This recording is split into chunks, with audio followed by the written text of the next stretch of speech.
Bienvenue dans certains Lamo Show. Qui c'est qui est en train de retourner ses draps là pendant que je lance l'émission? Bah c'est parce qu'on est au chaud. Ah c'est ça, on est sous la couette.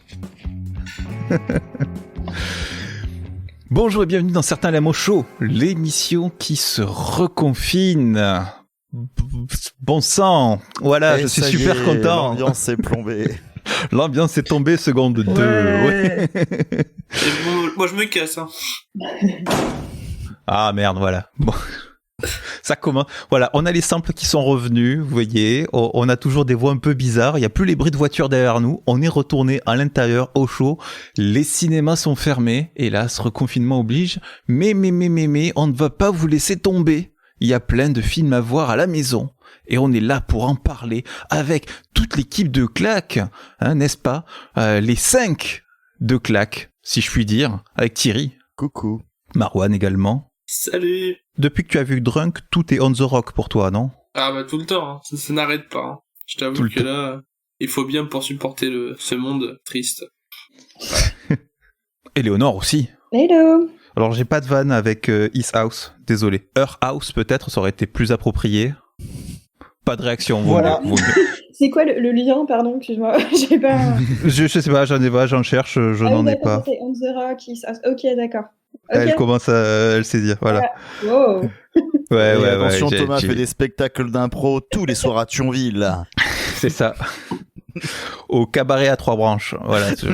Pendant les soirées mousse. C'est ça. Au chien qui fume. Et enfin, je veux juste en finir, c'est ce que dit Ellie chaque fois qu'on va voir une comédie française. Salut, mais je suis encore là pour cette semaine. C'est incroyable. Il n'y a pas de comédie française au programme. Bon, bah ça va. Bon, il y a peut-être une série quand même dans la liste, mais on en reparlera. On en reparlera. Aujourd'hui, un certain Lamo Show actu, puisqu'on va parler de quelques films sortis assez récemment, à l'échelle de la VOD. Hein. Au programme des grands noms du cinéma, on aura The Trial of the Chicago 7 de Aaron Sorkin. Vous cachez votre joie, surtout. Oui. Sorkin, grand scénariste bébé. Je veux juste en finir de Charlie Kaufman. Oh là là là là là là là là là là. Le retour de Borat avec deux Sacha Baron Cohen. Voilà. Pour le prix d'un. Là, c'est moins joué, là, d'un coup. Bon, alors, juste après, ça vous fera peut-être plaisir, on aura Bill Murray avec Sofia Coppola, fait, sous la caméra. On aura Bill Murray. Que tu annonces Bill Murray pour donner la joie. Ben oui, parce que Bill Murray, c'est la joie. C'est le dropi, c'est le dropi du cinéma, Bill Murray. C'est pas exactement ça que je pensais, mais on se suit. Devant la caméra de Sofia Coppola dans On the Rocks. Et enfin, bon, Halloween, c'était il y a pas si longtemps, donc on finira par un petit film d'horreur, His House. Oh. Quel beau programme. Je sens que vous êtes prêts, je sens que vous êtes chaud, je sens que vous avez envie de cinéma, vous êtes prêts, vous êtes partis, vous êtes dans le starting block, oui. Mais oui. Bah, bien sûr. Bien. C'est la moindre des choses, hein. C'est la moindre des choses. Seulement dit, je trouve que vous êtes un peu trop chaud et je pense que c'est pas très légal tout ça. C'est l'heure du procès. C'est une intro complètement bidon qui coupera sûrement au montage, mais c'est pas grave. C'est bien, j'aime bien. Il y a de la tentative, c'est beau. C'est ça, non mais c'est ça, c'est qu'on est entre 3 montages en même temps, on fait des trucs, c'est le festival, toute cette pression, comme dirait l'autre.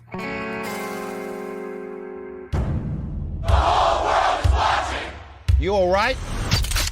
I was until I saw that.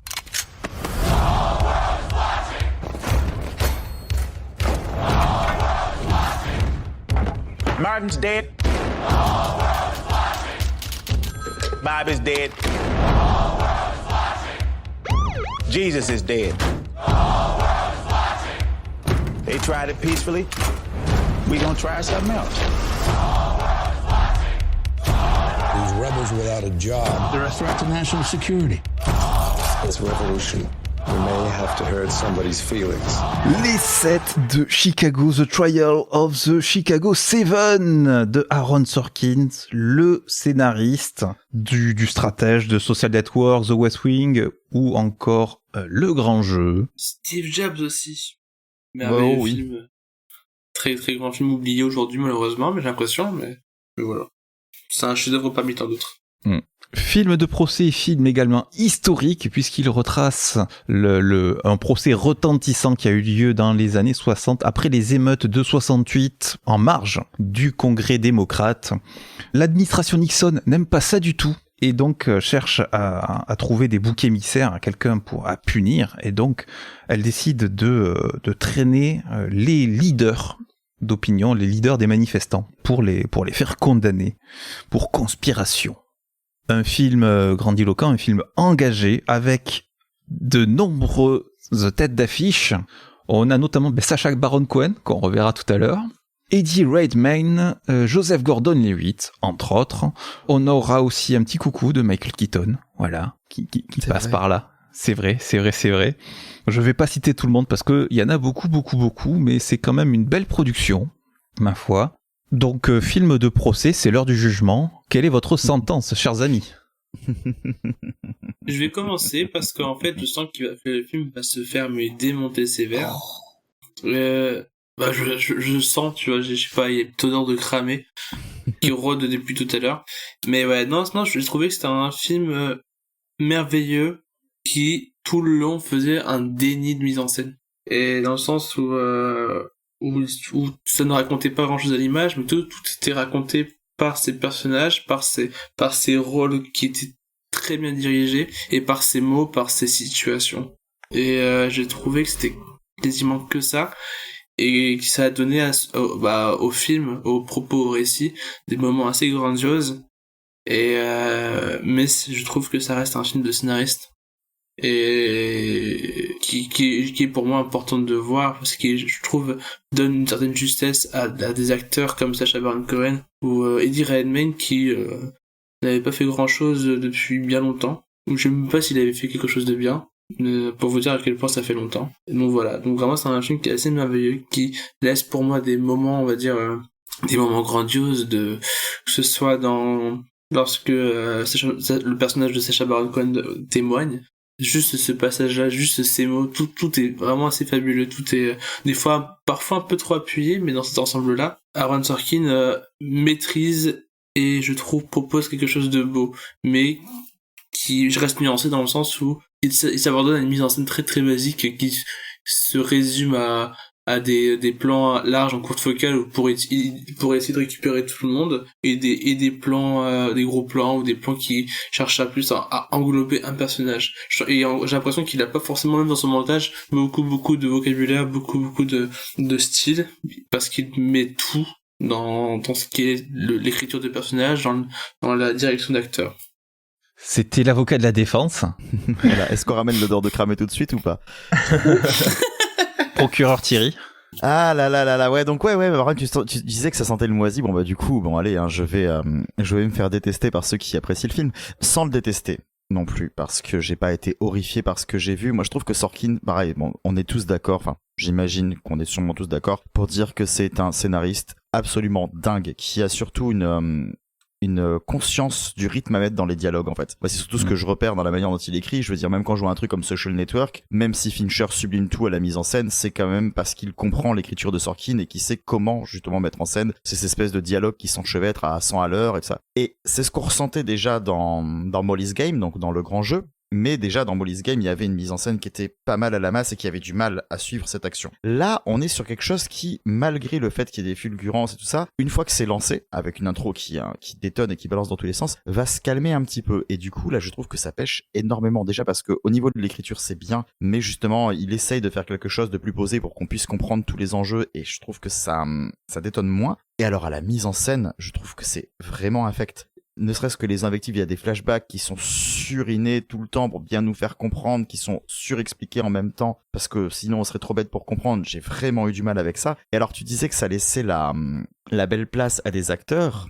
Justement, moi j'ai trouvé que c'était tout le contraire. Je trouve qu'on a Sacha Baron Cohen qui tient pas mal le métrage sur ses épaules, parce qu'il a il a ces petits one-man shows justement qui font vachement penser à ce que fera Lenny Bruce quelques années plus tard, ou la même période, en fait. Non, c'est la même période, je crois, Lenny Bruce. En tout cas, voilà, on a tout ça justement avec le moment où le stand-up commençait justement à devenir beaucoup plus satirique, et du coup lui va représenter ça. Et là je trouve qu'il s'en sort bien parce que ça ressemble aussi à ce qu'il sait faire, mais qu'il apporte une dimension dramatique à son personnage. Moi je trouve qu'il y a John Carroll Lynch qui s'en sort parfaitement bien en second rôle, cette espèce de colosse ultra fragile qui est là, qui est sur le point d'exploser à tout instant, et qui est le gars qui a le plus l'impression de l'injustice qui est autour de lui. Mais je trouve que par contre, le reste, Eddie Redmayne en tête, ne se débrouille pas très bien. Et le pire, enfin les deux pires, j'ai envie de dire, c'est les deux avocats. Je trouve que Joseph Gordon-Levitt a pas du tout les épaules pour un tel rôle. Je trouve qu'il est à la masse tout du long. Et alors Mark Rylance, je commence à en avoir marre de le voir, enfin d'avoir l'impression qu'il est en train de faire des pubs pour Papy Brossard, quoi. Oh là là, mauvaise foi. Quelle charge. Ah non mais attends, l'avocat que joue ce mec était un mec ultra vénère qui justement c'était presque limite celui qui gueulait le plus à ce procès,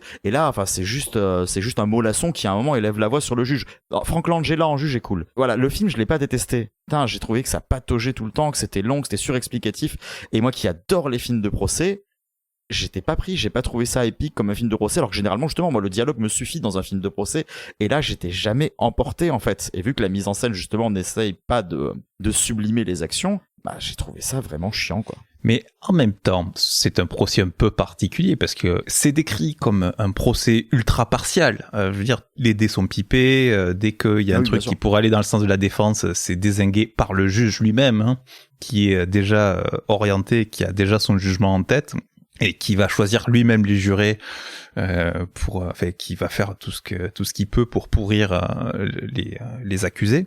Est-ce que du coup on est vraiment dans un film de procès? Pas tant que ça. Il y a un procès. Parce que on est dans un non mais je veux dire on a le cadre du tribunal, mais un procès. L'être humain est subjectif, donc de toute façon il y aura forcément une subjectivité dans tous les procès. Enfin donc ça montre l'hypocrisie de la justice, mais ça reste un procès. Ce que j'entends, c'est que dans un film de procès, on doit convaincre quelqu'un. Et ici, le juge est déjà convaincu. Donc, est-ce que c'est encore un film de procès? Mais enfin, je suis pas d'accord avec toi, Thomas, en plus, parce que, enfin, pour prendre un autre exemple, dans La vérité de Clouseau, quasiment tout le monde est déjà convaincu qu'elle est coupable, et pourtant, c'est un film de procès pur et dur. Alors que dès le début, on sait très bien que tous les vieux vont être contre elle, quoi. Enfin, contre Brigitte Bardot. C'est une question pour relancer le débat, les enfants. On se calme. Mais du coup, je pense qu'on est vraiment dans un film de procès, pour le coup. Et je pense que Thomas disait peut-être ça parce que par rapport au fait que c'est un film qui est sur un procès, mais qui est sur l'idée de témoignage et sur l'idée de,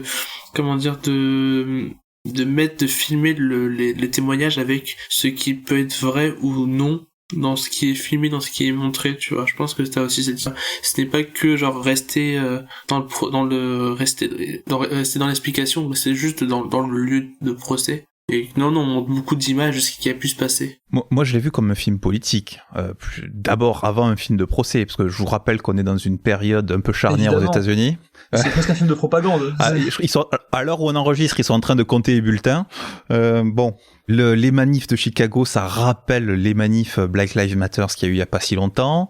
Le président Trump a utilisé pendant sa campagne, a essayé de se rapprocher de l'image de Nixon. C'est un film immensément politique, non? Ouais, enfin, un grand sabot quand même, ils enfoncent des portes ouvertes. Hein. Oui, j'ai pas dit que c'était fin. J'ai pas dit que c'était fin. Oui, enfin bon, d'accord, oui, effectivement, c'est un film politique, on va pas dire le contraire, mais ça n'empêche pas d'être un film de procès aussi, c'est les deux, quoi. Enfin, Vas-y, et alors toi, Éléonore, qu'est-ce que t'en as pensé? Alors moi, je trouve que c'est un film qui est très très consensuel, très attendu, très académique.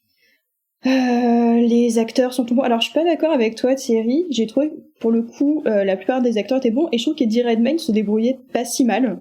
Dans le sens où en général on le flanque un peu dans des rôles un peu efféminés, un peu bizarres, un peu et là il avait quelque chose un petit peu plus classique, on va dire, et qui se débrouillait bien. C'était assez agréable de le voir dans quelque chose de différent.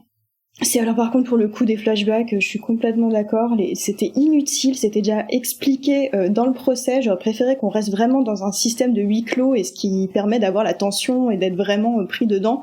Là, les digressions, c'était pas la peine. Même les one-man shows de Sacha Baron Cohen que j'ai trouvé en trop, ça m'a un peu gavé. Mais sinon, alors par contre, je trouve en fait le rôle comment il s'appelle le Gordon Levitt, c'est pas forcément Gordon Levitt qui est pas bon, c'est juste que le rôle est complètement inutile. Oui, en même temps, c'est vrai que c'est un pauvre gars qui est obligé de faire un truc auquel il croit pas. Oui, enfin c'est ça, mais du coup, il y a pas d'enjeu dans ses actions. Il ne fait pas grand-chose, quoi. Enfin, il est il y a pas de révélation ultime, il y a pas non plus d'état d'âme, il est très très comment dire très outil, quoi. Il est juste là et puis c'est tout, donc bon. Je trouve que, en fait, c'est plus le personnage qui a à peu près le même âge que les autres et qui, lui, est dans le système. Donc, t'as ce côté un peu où... Ouais, mais alors, justement, on va en revenir aux âges des personnages. Alors, est-ce qu'ils sont censés avoir le même âge ou est-ce que c'est du gros n'importe quoi? Parce que je suis désolée, Sacha Baron Cohen, il a pas le même âge qu'Eddie Redmayne, hein. On va se mettre les choses... Ça faudrait c'est les personnages. Donc, je sais pas, ils sont censés avoir quoi à la fin de la vingtaine? Enfin, c'est un peu... Je trouve que Sacha Baron est aussi bon soit-il, il était pas bien casté pour le coup en fait.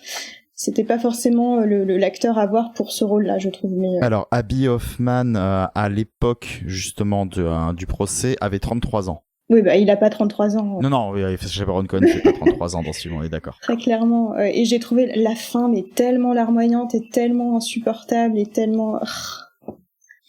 L'idée était belle, mais c'était mal filmé. Enfin, c'était mal mis en scène. C'était dommage.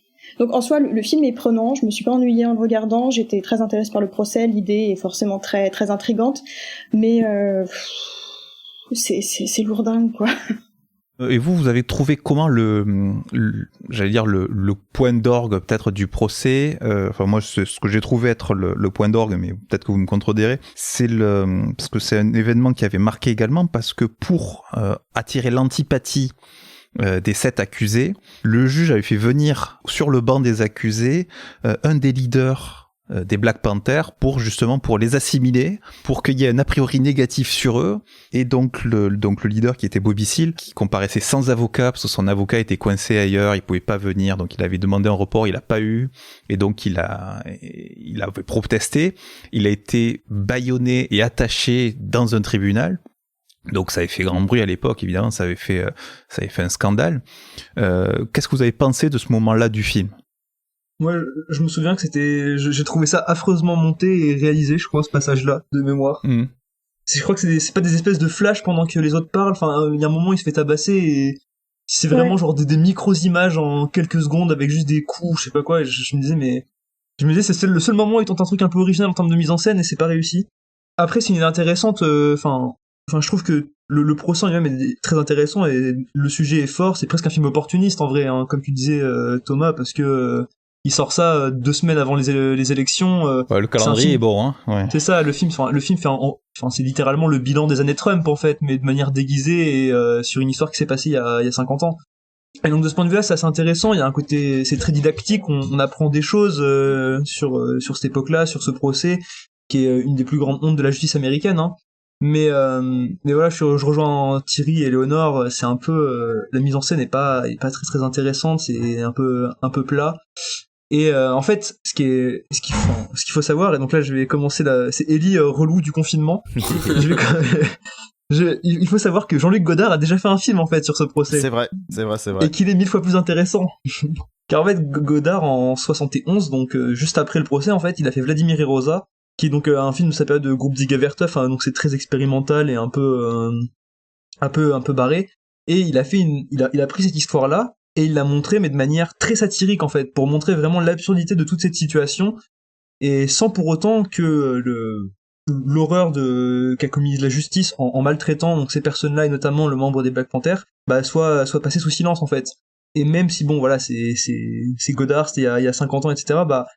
Le film moi je l'ai vu cette année, il a beaucoup plus d'impact dans la manière de dénoncer ce qui s'est passé, et même dans la manière d'informer que les 2 heures et 10 minutes du film de Sorkin, qui au final n'apportent pas grand chose. Et les meilleurs moments du film, moi je trouve limite c'est les moments où il met des images d'archives qui pour le coup sont très évocatrices, parce que on prend vraiment la pleine mesure de ce qui s'est passé, on a conscience du monde extérieur, de ce qui se passe, parce que bon, tout le long du film on nous dit tout le monde entier regarde, mais au final ça on le ressent jamais nous dans le film, car on est juste soit enfermé dans la salle de procès, soit on a des flashbacks sur des trucs qu'on a déjà vus 20 fois avant. Ouais. Donc il y a vraiment un problème d'angle, je pense, tout simplement. Il a pas vraiment de parti pris sur ce qu'il veut montrer. Il veut juste faire un constat, un constat des années Trump, tout en servant d'une affaire importante de son pays. Et c'est tout, en fait. Après, c'est pas plus comment élever son sujet au rang de grand film ou de film de procès qui va avoir de l'impact, en fait. C'est un peu triste. Je pense qu'il pêche en effet parce que Sorkin c'est quand même un gars qui dans sa manière de penser ou même de travailler ses scénarios est quand même quelqu'un de relativement engagé qui a des prises de parti, mais c'est pour ça tu vois. Et là on a l'impression oui en effet tu vois qu'il veut pas forcément trop en prendre et surtout en tout cas qu'il veut pas appuyer les moments marquants. Je pense que quand tu fais un film de procès qui est quand même un genre qui est assez codifié, t'as le choix aussi voilà, enfin soit tu fais quelque chose où tu vas aller à fond les ballons sur tout ce que t'as envie de dénoncer et tu vas accentuer les tirades justement de tes les tirades de tes avocats de manière à ce que ce soit toujours épique et tu fais quelque chose qui est grandiloquent mais qui fonctionne au final parce que on s'imagine, on fantasme énormément ce milieu justicier où tout le monde gueule dans tous les sens, où c'est ultra prenant, où ça hurle tout le temps. Et là, le problème, c'est que le procès existe, donc on a en plus ils ont des rapports de greffiers, ils ont des trucs, donc les retranscrire avec peu de justesse, c'est dommage. Et après, enfin, à partir du moment où t'as les bandes, t'as plus qu'à retranscrire ça et mettre ça en scène, quoi. Et c'est vrai que soit tu te retrouves avec quelque chose comme un gars comme Spike Lee qui aurait tout axé sur, il aurait fait une scène de 10 minutes où le mec se fait bâillonner et ça aurait été ultra criard et on en aurait plus et il aurait mis 36 000 images d'archives où les Black Panthers se font massacrer. Mais au moins il y aurait eu une espèce de vie là-dedans. Là en fait le problème c'est que autant le métrage est sympathique dans ses dialogues mais il est pas incarné à sa caméra quoi. Et puis ce qui est intéressant de noter c'est que de base en fait Sorkin ne devait pas le réaliser ce film. De base ça devait être je crois que c'était Spielberg qui était pressenti pour le faire au début des années 2010. Et bon on va pas se mentir, je pense que on donne le scénario en tel quel mais à Spielberg on n'a pas le même film. Il y aurait, ne serait-ce que, même sans forcément qu'il prenne un angle en particulier, la mise en scène aurait déjà, enfin, il y aurait un côté épique, je pense, à ce qu'on aurait vu. Et ce qu'on ressent malheureusement pas là, parce qu'au final, voilà, on s'ennuie pas, parce que c'est intéressant, hein, l'évolution de ce micmac juridique, qui a complètement aucun sens et qui dégoûte même, par le comportement des personnes, enfin, des institutions. Mais voilà, quoi, c'est tout. Enfin, on est juste tenu en éveil, sans être emporté, en fait. Alors que y a un potentiel de fou furieux quand même derrière cette histoire. Après, pour mesurer un peu vos propos, je trouve que dans ce film, il y a un truc intéressant, c'est ce que vous n'avez pas aimé dans ce qui était retranscrit dans ces flashbacks, c'était cette idée de justesse entre ce qui était dit et ce qui était fait. Et on s'en rendait davantage compte à plusieurs moments, par exemple quand il y a ceux qui sont infiltrés dans ces groupes-là, il y avait cette idée à chaque fois de proposer une fausse vérité puis d'en montrer sa teneur et au fur et à mesure, on nous montre un petit peu ces plans, on va dire, où ils expliquent ce qui est montré, et avec à chaque fois cette envie de manipuler l'information. Et il y a le point d'orgue de cette proposition qui pour moi est pas incroyable, mais qui est intéressante, c'est quand il y a la phrase de Eddie Redmayne qui va être considérée comme une phrase guerrière, qui finalement, en y repensant, n'en est pas une. Et moi je pense que le film parle vraiment de ça, c'est de savoir manipuler un propos pour manipuler un auditoire, et l'image permet, je trouve, au spectateur d'y voir un décalage constant entre ce qui est raconté et ce qui est montré. Et ça, je trouvais ça intéressant, même si c'était pas fait avec génie à l'image, mais j'ai trouvé ça passionnant. Moi je suis d'accord pour le coup, enfin il y a un vrai rapport au parler et à son utilisation qui est intéressant dans le film. Même un autre truc que j'ai bien aimé, parce que pour le coup en vrai moi j'ai pas trouvé le film détestable non plus, hein, loin de là, mais il y a quelque chose que j'ai bien aimé par exemple, c'est toute la relation justement entre Abby Hoffman et le personnage d'Eddie Redmayne. Ouais. Parce que qui est quand même très plutôt intéressante, parce qu'on voit vraiment ces deux personnes qui partagent globalement les mêmes idéaux, mais qui ont une mise en œuvre de ceux-ci complètement opposés en fait, et qui du coup doivent réussir à se concilier. Ils s'accordent pas sur la manière de lutter. C'est ça. Ils doivent réussir à se concilier au moment du procès pour que leur message passe auprès du plus grand nombre. Et c'est un peu l'un des enjeux du film qui est très intéressant, je trouve, et pour le coup assez bien développé, parce qu'on a pas mal d'échanges entre eux. Ça passe notamment par les flashbacks aussi, où du coup on découvre leur point de vue respectif sur ce qui s'est passé. Et à ce niveau-là, oui, il y a quelque chose de vraiment intéressant sur comment ces personnes, comment ces jeunes doivent réussir à s'entendre eux-mêmes malgré leurs différences personnelles pour élever leurs propos. Et ça m'a fait pas mal penser à l'introduction du film Zabriskie Point de Antonioni, qui montre une réunion de jeunes dans un lycée ou une fac, je sais plus, où en gros tout le monde est en train de parler en même temps pour savoir ce qu'ils vont faire, sauf que du coup personne ne s'écoute vraiment. Et c'est un peu ce que je ressentais en les voyant eux deux interagir, c'est deux personnes qui ont beaucoup d'idées mais qui savent pas comment les concilier pour qu'elles prennent vie de la manière la plus efficace possible. Non, je suis entièrement d'accord avec toi. Et aussi, je voulais juste faire aussi plutôt une petite remarque sur un clin d'œil qui a été fait que j'ai adoré. Moi j'adore donc la Beat Generation et donc Allen Ginsberg et qui apparaît quelques instants pour faire un peu celui qui participe aux manifestations et qui fait des chants, les chants avec la gorge, je sais plus comment ça s'appelle. Et c'est voilà, juste cette l'idée d'avoir introduit du beatbox. brièvement. Non, après, l'idée d'avoir introduit Ginsberg m'a fait mourir de rire. Et voilà, c'est juste pour ça. C'est un grand auteur, donc si vous voulez vous intéresser à ce personnage-là, bah foncez. Voilà. Bien, un jury donc partagé sur les sets de Chicago. À vous de vous faire un avis. Et tout. Un jury en tout cas d'accord pour dire que Aaron Sorkin doit continuer à écrire parce qu'on aime ce qu'il écrit. Voilà, oui, c'est le sens de la formule très fort, mais réel, peut-être, c'est un autre métier. Bon, il faut en finir avec ce film et passer au suivant. Je veux juste en finir, ça tombe bien. Oh là là, quelle transition incroyable. Travaillé. Ah oui. Petit extrait de bande-annonce. Ah, c'était pas le bon jingle.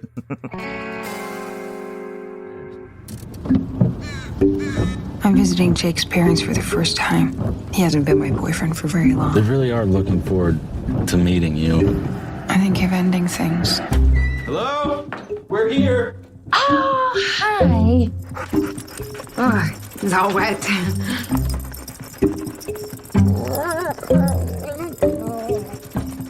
Il y a un chien, Marwan, il y a un chien. Oui, je sais, j'étais content. En plus, il se remue beaucoup. Ah oui, le pauvre. Pauvre petit chien. Je veux juste en finir de Charlie Kaufman avec Jessie Buckley et Jace Plemons. L'histoire d'une jeune femme qui part avec son copain Jake rendre visite aux parents de Jake. Seulement, elle est pas très à l'aise parce qu'elle aime bien ce Jake, mais il y a un truc qui va pas et elle se dit qu'elle a envie de rompre. Et elle va passer un séjour assez bizarre, on va dire. Et on va suivre dans sa tête tout ce qui se passe. Et il s'en passe des choses dans cette tête. Elle en pense beaucoup, des trucs. Qui veut se lancer sur ce film ? Alors, c'est vrai que c'est un film que, Éléonore, tu nous avais recommandé. Ouais. À l'époque, on était encore libre de se balader. Donc, je te laisse ouvrir sur le film. C'était beau cette époque. Oui, après je sais pas si je serais forcément la meilleure personne pour commencer à en parler, dans le sens où moi, du coup, j'ai pas eu le temps de le revoir depuis la dernière semaine. C'est un film qui, du coup j'ai un peu répété ce que j'avais déjà dit, qui se construit en labyrinthe, qui ne montre pas forcément ce qu'il dit dans un premier temps. C'est un film qui est d'une lenteur et d'une tristesse terrible, mais tellement vrai dans les dialogues et que je trouve sublime. Alors Ellie, il a beaucoup parlé au film précédent, donc on va laisser parler Thierry, tiens, voilà. Ah bah d'accord, très bien.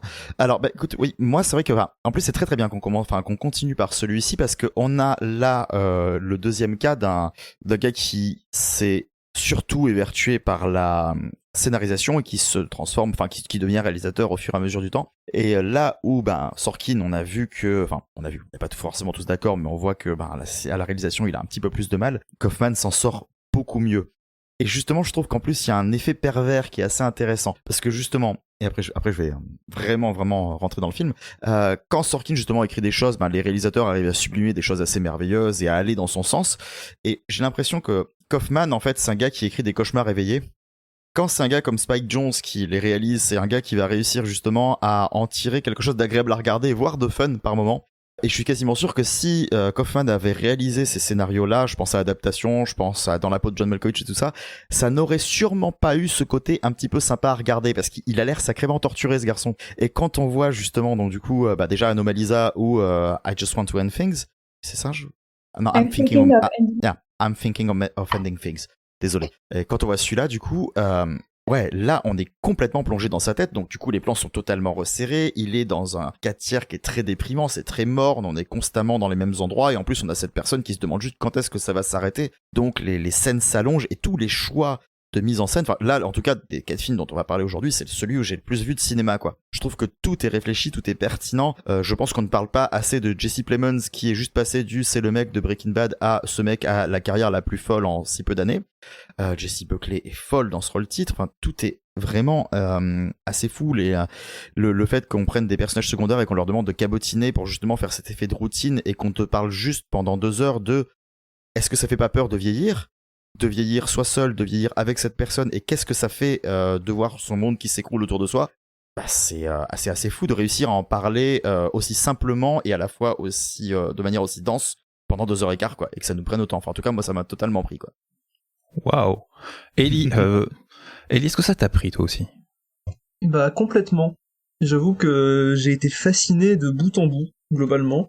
J'ai aussi été assez déconcerté, franchement, parce que c'est extrêmement labyrinthique, et on se questionne en permanence sur presque le sens de ce qui nous est montré, mais en même temps, je sais pas, c'est pas nouveau, je suis fan de David Lynch, il a un peu ce côté-là aussi, à faire des films un petit peu alambiqués où faut limite se laisser porter par ce qu'on voit et faire le puzzle après coup, et là c'est un peu l'idée aussi que c'est un peu le ressenti que j'en ai eu, mais je trouve que oui, c'est un film très beau et oui, très touchant en fait. Enfin, moi ça m'a beaucoup ému, tout ce rapport au temps, parce qu'en fait le film parle essentiellement de ça, tout se passe dans l'espace d'une journée, mais ça raconte une vie en fait, et le temps d'une vie plutôt, et c'est assez c'est bouleversant, je trouve, de voir cette personne qui va juste penser, en fait, réfléchir à ce qui peut se passer dans sa vie par rapport au choix qu'elle va faire, et les conséquences que ça peut avoir, comment les gens vont changer avec le temps, l'idée de destin qui est altérée par rapport à ce qu'on fait. Et le film surprend en permanence, en fait, il arrive à se renouveler tout le temps, ça tombe jamais dans la redite, même si on pourrait penser que les séquences de discussion en voiture sont un peu lourdes, mais au final pas tant que ça, parce qu'ils arrivent toujours à exprimer de nouvelles choses sur les personnages, sur leurs appréhensions, et sur la relation qui est quand même très étrange entre la fille, qui n'a pas vraiment de nom parce qu'elle en a genre 5 dans le film, et Jack. The Young Woman. Ouais, c'est la Elle jeune est femme. créditée comme ça. Ouais, et parce qu'il l'appelle Louisa, Lucie, Lucia, machin, enfin, change de nom toutes les 5 minutes dans le film. Mais voilà, et c'est donc la relation entre les deux qui est quand même très étrange, parce qu'on sait jamais, on comprend pas vraiment l'état dans lequel elle est, parce qu'il y a plein de choses qui évoluent, des informations un peu contradictoires. Et voilà, on est juste perdu sur essayer de trouver le sens à tout ce qui se passe, comme le sens de la vie, comme où est-ce qu'on est, faire le point sur nous-mêmes. Et ça marche vraiment très bien. Moi, j'ai pas ressenti une seule fois de longueur devant ça, et je trouve le final absolument magnifique. Vraiment, j'étais ébahi devant mon écran. On part dans un truc, même si on s'attend à de l'étrange, parce que le film quand même cultive ce mystère-là, c'est vrai que ça part dans un truc, moi je m'attendais pas à ça. Hein. Ah bah moi non plus, et j'étais très heureux que ça soit que ça prenne cette direction-là, franchement. Ça m'a vraiment plu à un point pas permis. Donc voilà, je pense que le film est moi j'ai envie de le revoir, franchement. Dès que j'ai fini le film, je me suis dit il faut absolument que je redonne un coup d'œil pour encore plus l'apprécier, parce que le côté un peu presque frustrant du labyrinthe était quand même assez présent, et m'a un peu paralysé la joie à certains moments, on va dire, mais je pense que c'est un film très riche et clairement à voir sur Netflix. Marwan ? Tout pareil, hein, je pense que je vais faire de la redite. Ok, merci, c'était Marwan. Voilà, merci, au revoir. Il a fait la porte qui claque. Mais ouais, non, sinon, je suis un peu comme Eleanor, c'est-à-dire que je l'ai vu il y a ça maintenant un bon bout de temps. Et pour la petite blague, j'avais l'impression, on peut dire que c'est un peu l'anti-Vivarium, dans le sens où c'est pas des parents qui doivent s'occuper d'un gamin, mais l'inverse. Et sinon, c'est un très très très très beau film, dans le sens où tu sens que Kaufman réunit toutes ses névroses et en fait une sorte de... Je trouve que c'est vraiment très pièce de théâtre, où vraiment la maison est le point d'orgue de tout ça, tout fonctionne, tout est enivrant, tout est triste, déprimant, c'est assez impressionnant, et ça, je trouve, ça réunit énormément de choses de nous. C'est un côté très cathartique qui fait que ces personnages, ces acteurs arrivent avec leur jeu qui est assez impressionnant à nous faire ressentir des choses qui, pareil, m'ont pas mal paralysé, pas mal troublé. Et cette tristesse qui m'a un peu laissé on va dire, ils m'ont laissé un petit peu affalé dans mon lit en mode putain, c'est ça la vie. Je vais encore attendre pour. J'ai plus beaucoup de temps. Il faut que je profite de tout ça, faut que je sorte, mais c'est pas possible. À l'époque je pouvais, mais si je devais le revoir, je le reverrais pas maintenant parce que pour le coup, le voir et puis après ne pas pouvoir sortir, ne pas pouvoir se créer, survivre à ce film, se dire qu'on peut faire plein de choses et qu'on peut oublier, bah voilà. Non, c'est un film qui est très très bien, qui est conseillé, mais qui a vraiment un point de réflexion qui, comme disait Thierry, ce Kaufman est toujours du genre à aller très loin, et si on le laisse tout seul, ça va souvent dans un excès qui peut ne pas plaire, et ça je peux comprendre, mais qui est tout bonnement intéressant dans ses réflexions. Ah, Thomas, t'as pas aimé, toi? Si tu veux, non, mais je suis assez mitigé sur ce film parce que effectivement, je le vois et je suis assez content de voir des propositions. Effectivement, il se passe des choses à l'image, on tente des trucs, ça change tout le temps. Et c'est peut-être ça le problème. Enfin, c'est peut-être ça. C'est pas un problème. Je veux pas dire que c'est peut-être ça la limite du truc, c'est-à-dire que ça tente tellement de choses, ça change tellement tout le temps, ça veut tellement raconter de trucs, c'est tellement dense. Effectivement, tu le dis, c'est l'anti-Vivarium, mais Vivarium, ça a étiré un court-métrage sur un long et ça s'essoufflait un peu. Là, au contraire, on gave beaucoup tellement il y a d'idées, tellement il y a d'envie de raconter des choses. On est dans l'opposition. Alors, le rythme varie, les ambiances varient, des fois c'est doux, des fois, assez souvent c'est ambiance film d'horreur, des fois des fois ça danse, des fois ça chante un peu, des fois t'as des personnages qui vont changer d'apparence d'un plan à l'autre, ils étaient jeunes, puis là ils sont vieux, c'est les mêmes personnages, c'était la scène, et puis hop, ils sont là, puis ils disparaissent. On est perdu, je pense que on veut ça aussi, on est dans un tourbillon, on est perdu. Et ça peut perdre le spectateur aussi. Ne regardez, alors il y a de la neige, mais ne regardez pas ça entre deux fictions de Noël. Vous allez vous faire du mal. Votre cerveau qui sera très très endormi va tout à coup se réveiller, il va pas aimer être sollicité. Alors se réveiller, pas sûr, parce que les scènes de bagnole sont un peu longues quand même, donc il faut s'accrocher aussi. Non, c'est très variable. Moi, de temps en temps, mon attention était relevée quand il y avait de temps en temps, il y a un truc, ne va pas à la cave. Ah, il va y avoir un truc à la cave, quoi, qu'est-ce qui se passe? Et puis hop, on le met sous le tapis, on passe à autre chose, et puis on y reviendra plus tard. Et en fait, c'est ça, on ouvre des trappes, on les laisse, on les ferme, on les ouvre, on les oublie, on y revient. Il se passe énormément de choses, ça peut fatiguer certains, pas tous, je vois que vous avez adoré, et c'est normal parce qu'il y a beaucoup d'envie, et je pense que c'est quelqu'un qui s'est fait plaisir, mais ça peut être perçu comme un film de petit malin, et comme un film, pour ceux qui aiment bien, revoir le film pour dire, alors là, dans ce plan-là, il a voulu dire ça, mais en fait, ça veut dire que dans 34 minutes, ce plan-là, ça correspond à ceci. C'est un film pour se faire plaisir aussi, si on veut le revoir 10 fois pour essayer de décortiquer le film, ça marche aussi. C'est très particulier comme film, ça plaira pas à tout le monde, mais au moins c'est original, et je salue ce point-là, cette originalité. On n'en a pas autant des films comme ça, donc il faut le saluer. Léo? Oui, j'avais déjà dit tout mon amour pour ce film il y a quelques semaines. Après, je pense qu'on n'a pas du tout, mais pas encore évoqué le personnage principal, enfin le vrai personnage principal du film, qui est le concierge du lycée. Et c'est quand même l'élément principal. Et j'ai pas envie non plus trop en dévoiler. Alors moi j'avoue que j'ai pas tout compris. J'ai pas compris si le concierge c'était Jake ou si c'était quelqu'un d'autre. J'ai pas compris si les personnages qu'on voit à plusieurs âges c'est les mêmes, parce qu'il y a plusieurs plans, il y a des films dans le film, il y a des moments où on regarde la télé. L'idée, c'est pas non plus d'expliciter tout. Et non, alors là, oui. Donc, ce serait dommage non plus de chercher chaque détail, mais l'idée, c'est que t'es un peu dans le psyché du mec. J'ai ri quand j'ai lu Robert Zemeckis. J'ai pas compris. Moi non plus.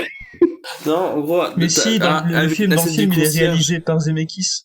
Oui. Oui, à la fin, il y a un film dans le film qui est réalisé par Zemeckis. Directed by Zemeckis, oui, effectivement, exactement. Ça m'avait fait rire en fait. Genre, j'ai fait pourquoi il fait ça. C'est Kaufman qui fait son petit malin, qui nous dit moi j'ai vu Les Sacrées Sorcières avant vous. Voilà. Je conclurai juste en disant, enfin, sauf si d'autres personnes vont rajouter des trucs, sait-on jamais. Ce que tu disais, en fait, que le film était très dense. Moi, j'ai quand même l'impression qu'il raconte, en fait, les mêmes éléments je vais pas dire en boucle, mais qu'en fait il raconte souvent la même histoire, mais à chaque fois vu d'un angle différent. Donc du coup, c'est peut-être très dense dans la manière de le montrer, mais par contre, ce que ça raconte, au final, c'est assez binaire. Ça raconte un peu la même chose. Ah, je sais pas, parce que je sais pas, parce qu'il y a le point de vue de la fille, mais il y a plusieurs trucs. C'est de la névrose, ouais, c'est répétitif, mais c'est pas la même chose. Et je sais pas. La fille n'est jamais la même. Ça, on l'a dit. En plus, de toute façon, elle n'existe pas. Enfin, elle est une projection, quoi. C'est ça. C'est ça. C'est une projection des cauchemars et des fantasmes, quoi. Donc du coup, on est un petit peu là-dedans, quoi. Comment c'est quelqu'un qui module sa vie en fonction de ce qu'il a envie de vivre et qui se rend compte que tout peut être un rêve comme un cauchemar. Et le dernier truc, juste Thomas, ça te concerne directement. Oh, je mon suis Dieu. vraiment désolé pour toi, hein, parce que je sais que t'aimes pas quand elle fait ça, mais moi je vais exiger que Toni Collette continue à surjouer parce que j'adore ça. Elle est géniale. Ouais. Ça m'avait un peu énervé au début, mais après j'ai commencé à... On est habitué, mais en même temps, avec un rôle comme ça correspondait parfaitement, quoi. Bah oui, c'était l'idée quand même. Très bien. Ah, Thomas est parti. Ouais, c'est ça. Oui, si vous aimez les persos qui surjouent, alors dans ce cas-là... Thomas est en train de se rappeler d'Hérédité. Ah, Hérédité, c'était en roue libre, quoi. Non, c'était trop... Enfin, bon, bref. Mais comment on peut prendre ce film au sérieux? Bon, bref, on passe à autre chose, parce que... Pendant qu'on s'engueule sur Hérédité, on va vous passer un petit extrait, un extrait carrément, un vrai extrait qu'on a eu avec un invité qu'on avait enregistré à l'époque. On était en extérieur, on voulait le caler dans l'émission classique avec les sorties de la semaine, mais comme il n'y a pas de sortie de la semaine, on vous passe pas l'émission telle quelle. Ce film, c'est Borat 2. Voilà. Vous vous souvenez que dans le 1, Borat va chier devant le Trump, la Trump Tower. devant la Trump Tower. Eh ben là, il va. Et ils en ont fait un arc de narration quand même. Ils en parlent, ils le réévoquent, voilà. Donc, Borat revient aux États-Unis. On vous lance le petit son. Alors, attention, fermez bien vos écoutilles, montez le son à fond, il va y avoir des bruits du dehors dedans. Ouais, ça va changer, ouais. Ça va changer. 14 years ago, I released a movie film which brought great shame to Kazakhstan. But now I was instructed to return to Yankee Land to carry out secret mission. I go to America! Borat! What do you say? No, it's not me. Borat, come back! People may recognize my face. I would need disguises. This man is sex criminal? No, no sex criminal. I will take this to be a fat like American man. Yeah? This is a good one. Where is his crumb? En cette période de trouble, le cinéma, ce n'est pas que sur grand écran. C'est aussi sur votre petit ordinateur. Et là, on a une suite, un séquel sur un grand film qui a marqué la décennie précédente avec un grand provocateur, n'est-ce pas? Et qui vient pour un deuxième épisode. Mais ce qui est super sympathique, tu vois, avant que tu te dises ça, c'est que, comme tu le disais, le cinéma n'est pas que sur le grand écran. Et c'est vrai que sur le petit écran, sur la VOD, maintenant qui s'est beaucoup développé, c'est plus les directs ou DVD dégueulasses qu'on pouvait avoir. Non, il y a eu les sets de Chicago qui, semble-t-il, est plutôt sympa. Il y a le Kaufman dont avait parlé Eleanor. Il y a beaucoup de choses qui sortent, tu vois. Alors pourquoi est-ce qu'on a choisi Borat 2, je veux dire Ah ben c'est toi qui m'as dit. Donc, pourquoi on avait choisi Brutus contre César? Je veux dire, qu'est-ce qui nous arrive avec la VOD en ce moment-là? C'est notre goût pour les comédies un peu douteuses, je crois. je ne vois pas d'autre explication. Voilà, tu parles des sets de Chicago. Il y a Sacha Baron Cohen dedans. Là, voilà. Sacha Baron Cohen revient pour Borat 2. Alors, le titre en entier, je ne sais pas si je le garde au montage. Borat Subsequent Movie Film Delivery of Prodigious Bribe to American Regime for Make Benefit Once a Glorious Nation of Kazakhstan. Mais rien que pour cet accent, tu laisses ce truc. Oui, moi-même j'ai fait un stage au Kazakhstan pour l'anglais. Un film de Jason Woliner qui a surtout réalisé des épisodes de série avec 9 personnes au scénario, dont Sacha Baron Cohen. Sacha Baron Cohen qui réendosse le costume de Borat et qui va même se déguiser en grand blond aussi parce que Borat, tout le monde le connaît. Donc là maintenant, Borat c'est compliqué, il faut changer. Et à ses côtés, Maria Bakalova qui vient jouer tout tard, la fille de Borat, qui vient rajouter un peu d'intérêt. C'est le Borat 2, donc il faut être deux à piéger les gens. Je ne vois pas d'autre explication. C'est comme le Tails dans Sonic, tu vois. Il vient pour le 2, tout ça. C'est beaucoup trop d'images à cauchemar dans ma tête, la Tails dans Sonic. Hein. Bref, nous aussi, on vient accompagner. On a quelqu'un qui l'a vu avec nous, enfin qui l'a pas vu avec nous, mais qui l'a vu aussi, parce que lui aussi, il est désœuvré l'après-midi visiblement. Neil, dans ce ciné. Ouais, c'est ça. Bah ouais, en plein après-midi, là, je me suis dit bon allez, on va tenter. Bon, j'ai plutôt bien aimé le premier. J'ai dit bon allez, on va voir ce que ça donne le 2. Et déjà au bout d'un quart d'heure, c'était un peu douteux, donc bon, j'avais pas trop de doutes sur la suite, on va dire. Alors du coup, on y va. Est-ce que tu as regretté de ne pas le voir en IMAX Je pense que ça n'aurait rien apporté en IMAX. Donc bon, à part mettre des grosses images en gros plan de Rudy Giuliani, la main dans le calbut, je vois pas trop ce que ça aurait apporté d'autre. Tu apportes du coup un des points forts du film. Donc on reprend le système de caméra cachée, pseudo-scénarisé, mais on vient piéger du guest. Et peut-être le summum du film, c'est qu'on a Rudy Giuliani qui est l'avocat de Trump, l'ancien maire de New York, donc figure de proue des républicains, qui se fait piéger justement par la fille de Borat qui fait la journaliste. Il y a un rapport, il y a un lien qui se fait, il y a un truc, il se passe quelque chose. Oui, mais en plus ce qui est dommage, c'est qu'ils ont teasé la scène juste avant pour la promotion, et je trouve que ça gâche un peu, parce que bon, c'est on va dire le gros événement du film, au moment où il se fait piéger. Bon, ça dure quelques secondes.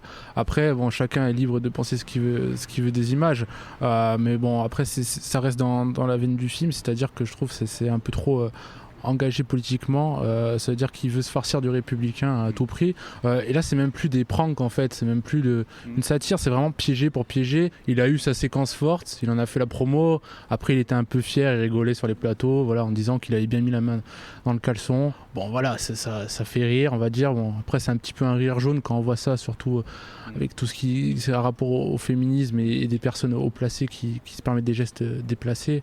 Je trouve ça un petit peu dommage, mais bon voilà, il a réussi son coup là-dessus parce qu'on en parle. Au final, voilà, il revient sur le devant de la scène.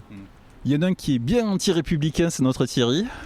Ouais, parce que pour moi, alors évidemment, il faut voir comment on angle un peu le truc, parce qu'il y a un petit peu des deux. Mais c'est vrai que pour moi, Sacha Baron Cohen n'est pas forcément destiné à faire que du prank en fait. Pour moi, ce mec est totalement engagé dans sa démarche, et son but, c'est d'éclater du républicain, mais surtout d'éclater des gars haut placés, de ruiner leur image pour que les mecs ne puissent plus rien faire.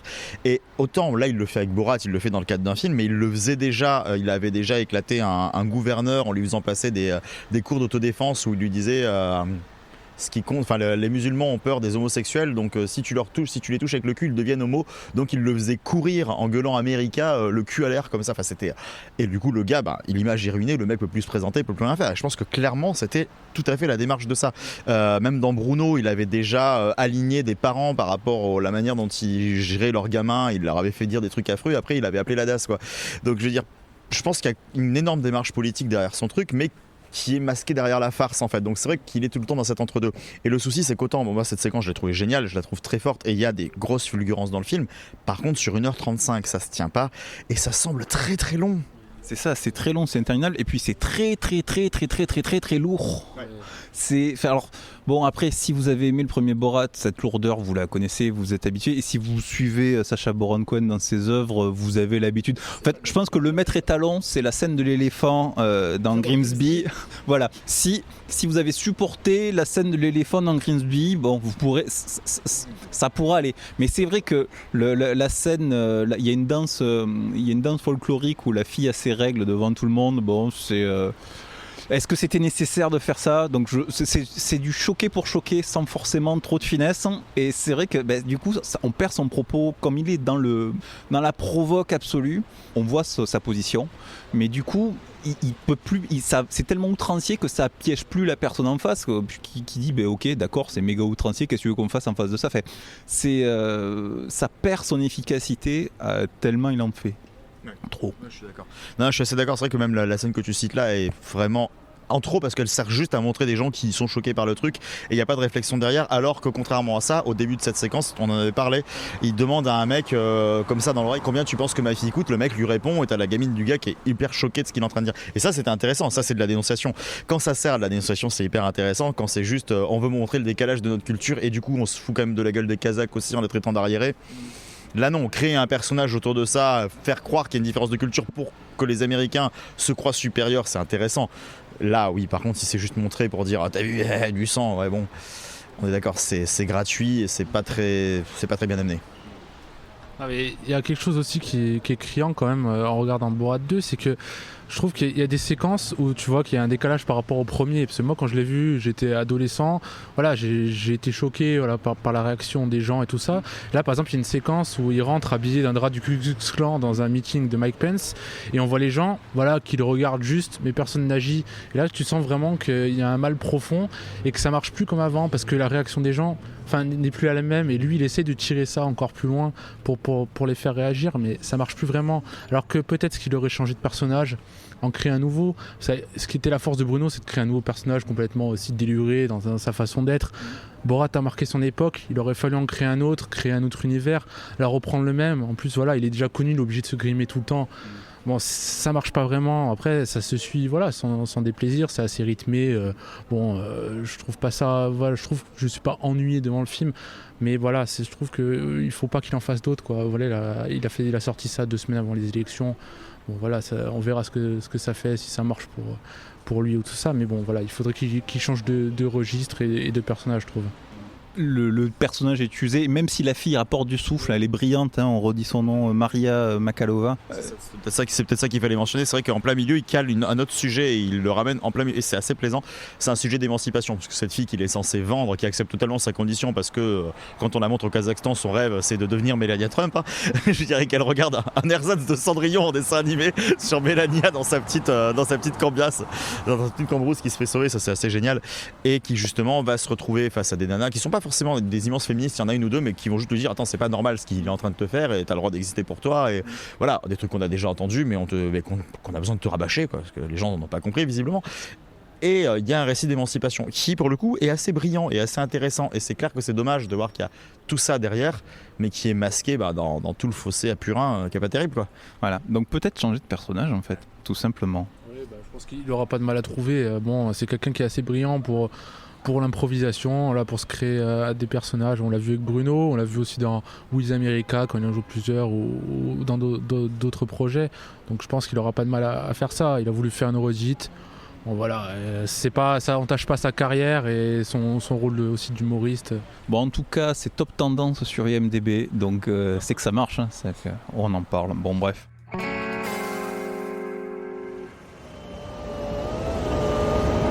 Hi, Dad. Hey, kiddo. Oh my gosh, do you look beautiful. Cliff, how's your mom's hip? Good, thanks. Good. He thinks you're my girlfriend. Grace. Been busy? Yeah. Dean's traveling with clients all the time, and I'm just the buzzkill waiting to schedule things. I'm so stuck. So Dean's going away a lot, huh? On business trips? Dad. Raise your hand if that sounds fishy. He's not like you. He's a good guy, a great dad. Sure, it's nature. Males are forced to fight, to dominate, and to impregnate all females. On the Rocks, c'est une première dans l'émission. On va parler d'un film Apple TV. Voilà, on a fait l'épisode spécial. Voilà, ça y est, c'est l'épisode spécial. On n'a pas le film de Sofia Coppola avec Bill Murray et Rashida Jones. L'histoire de Laura, mariée avec le beau Dean, Marlon Wayans, bref, un super beau gosse de Marie, mais elle le sent un peu distant en ce moment. Il est très accaparé par le travail, il voyage beaucoup, et son entourage pense que la pauvre Laura est cocu. Surtout, son père Félix, joué par Bill Murray, qui va venir l'aider à démasquer ce coquin de Marie, parce que c'est bien connu, tous les hommes sont des coureurs de jupons. Qui veut se lancer sur ce film de Sofia Coppola? C'est la 3e fois qu'elle dirige Bill Murray. Avant ça, il y avait Lost in Translation et le téléfilm de Noël, hein, on va dire ça, parce que ça fait qu'1 heure, A Very Murray Christmas, où Bill Murray chantait Noël. Voilà. Avec Rashida Jones d'ailleurs, qui était dans le film, elle avait une petite apparition. Ouais. Parlez pas tous en même temps. Voilà. Et voilà. Donc vous venez de comprendre ce que ça fait l'effet de voir un film de Sofia Coppola. Tout le monde dort. Mais pas du tout. Mais pas du tout en plus. Ah, ben alors Éléonore, vas-y. C'est désagréable.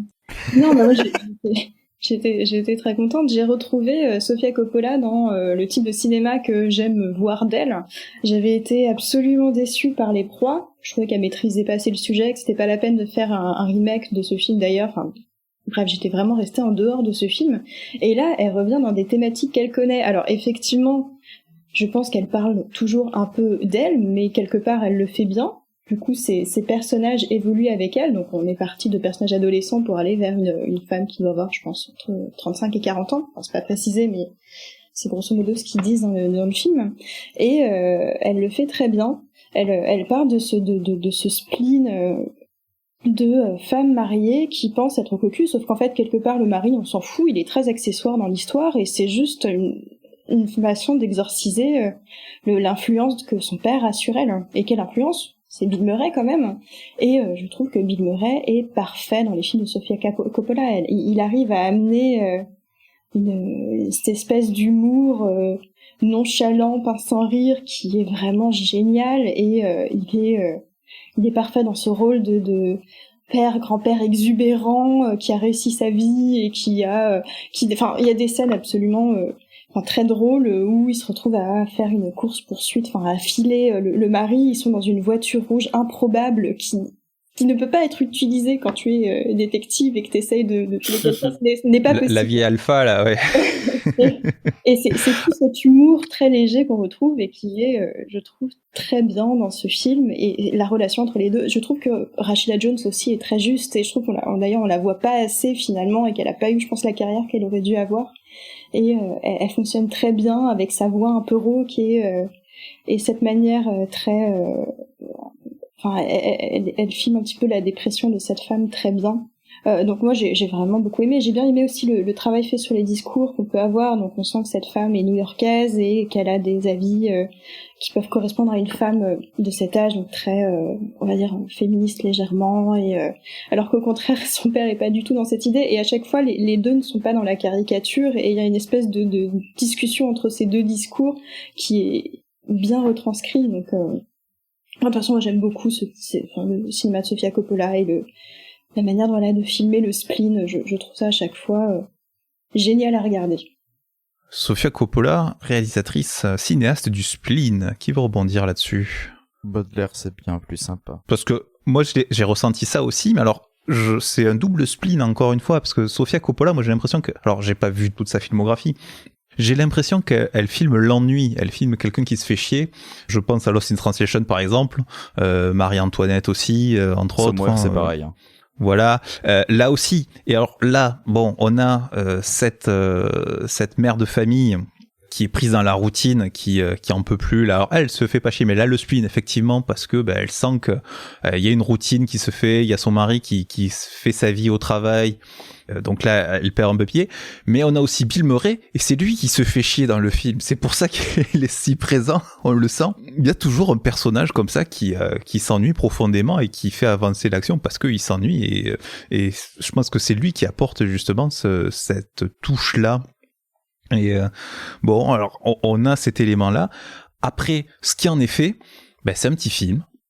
Voilà, gentillet, mais qui vaut pas non plus pour autant de s'abonner à Apple TV, parce que c'est pas transcendant non plus. C'est une petite histoire d'une fille et son père qui vont espionner comme ça le mari, mais sans plus.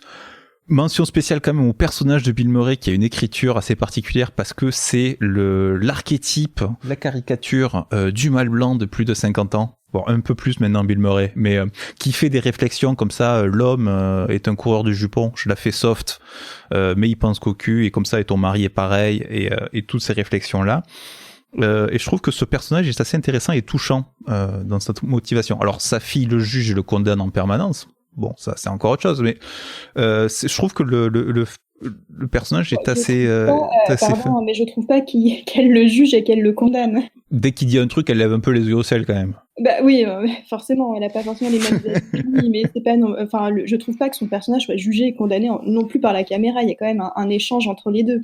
Oui, il y a un échange. On n'est pas en train de dire Bill Murray est un gros méchant. Non, alors pas Bill Murray, son personnage, mais il est lourd. C'est un gros cochon.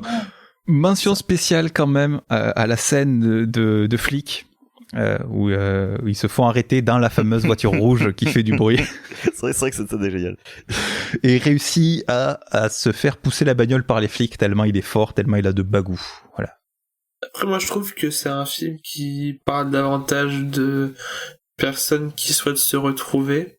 Et après il y a l'ennui qui fait que il souhaite renouer contact. Je trouve également que c'est un film qui est un film de personnage qui arrive à proposer dans le rôle de Bill Murray un rôle qui est en contradiction avec celui de Rashida Jones qui crée à chaque fois une dynamique vraiment très intéressante et c'est vraiment passionnant. Et voilà, sinon oui, c'est un film assez cool. Après, pour ceux qui ont vu le film de la maman Coppola à Deauville, moi j'ai eu peur qu'à la fin ça se termine comme le premier court-métrage où en gros c'est à peu près la même chose, sauf qu'en fait à la fin t'as... Ne raconte pas, Marwan. Dans ce genre de scénario, il y a que 2 fins possibles, hein. Ne spoil pas ce film, je veux le voir. Marwan ne spoile pas ce merveilleux film d'Eleanor Coppola, dont d'ailleurs le cinéma de Sofia Coppola déteint fortement. C'est pareil, hein, c'est une dame qui s'ennuie. Mais ouais, non, sinon c'est un film qui est intéressant, mais qui je trouve qui filme très bien. On en parlait avec Ellie, mais qui filme très bien New York. Je trouve qu'il a un regard de New York qui est vraiment passionnant, qui nous rappelle des films à la Woody Allen. Exactement. Mais je trouve que elle n'arrive pas à revenir à un niveau qu'elle pouvait avoir avec des films avant Bling Ring. Parce qu'après Bling Ring, j'ai vraiment l'impression qu'elle s'est un peu paumée dans ce qu'elle voulait proposer. Mais là, on la retrouve un peu plus en forme, mais pas suffisamment. Si vous voyez ce que je veux dire, c'est qu'on sent qu'il y a de la proposition, ça raconte quand même l'ennui, ça crée le doute, l'ennui, ça crée le conflit, ça crée l'obstacle, et puis, mais elle sait diriger ses acteurs, donc ça reste vraiment intéressant. C'est vrai qu'il y a le petit jazz aussi, en même temps qu'on filme New York, Yes. qui fait penser à Woody Allen aussi. Ah oui, clairement. Ellie ? Ben moi je trouve le film très sympathique. On l'avait vu avec Marwan et c'est pour ça qu'on en avait un petit peu parlé après coup. Et bah oui, enfin puis même au-delà du fait que ça ressemble à Woody Allen, c'est un hommage à Woody Allen ce film en fait pendant 1h30 quand même. Elle fait vraiment une histoire que Woody Allen pourrait faire avec un humour digne de Woody Allen. Bill Murray, c'est genre l'archétype de Woody Allen par excellence. Ouais. C'est vraiment, elle rend hommage à un des plus grands cinéastes de son pays, qui en plus, bon, dans le contexte, c'est un peu particulier de le faire. Je trouve ça très très audacieux de sa part, vu que c'est un peu le persona non grata numéro 1 à Hollywood. Alors ça va, c'est sur Apple TV, personne regarde. Hein. Bah ouais, mais bon, ça reste quand même très très fort, je trouve, comme démarche. Et je salue l'audace. Et je trouve que elle fait ça très bien, en plus, globalement de manière très intéressante. Encore une fois, comme vous l'avez dit, ça parle de l'ennui qui traverse toute son œuvre. Et moi, ce que je trouve beau, c'est que là, elle arrive vraiment à l'exploiter de manière un peu différente. Donc oui, il y a déjà le personnage de Bill Murray qui se fait tellement chier qu'il se rend compte qu'il a jamais passé assez de temps avec ses enfants. Et du coup, il essaie de corriger ça. Mais aussi, donc le personnage de Rashida Jones, qui, à cause de son ennui, va se mettre à devenir paranoïaque et à faire une grosse crise existentielle, quoi, alors qu'elle a pas de raison de le faire. Et c'est quelque chose de très beau et de très amusant, la manière dont c'est traité, justement par le rapport à la figure paternelle, où Bill Murray en fait joue un peu l'opposé de son personnage de Lost in Translation. Il passe du personnage qui est à moitié endormi tout le temps et faire des blagues limite sur le suicide à un mec qui est beaucoup trop vivant pour sa fille et qui l'encourage à faire n'importe quoi pour sauver son couple, alors que son couple va très bien en fait.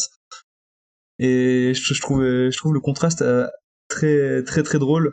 Et ça me fait plaisir de voir Bill Murray comme ça. Il est en forme olympique dans le film. Alors que là, le mec, mais on peut l'inscrire au JO, vraiment. Il gagne toutes les épreuves tout seul. Alors que d'habitude, ça fait 15 ans qu'on se plaint parce qu'il joue des persos dépressifs.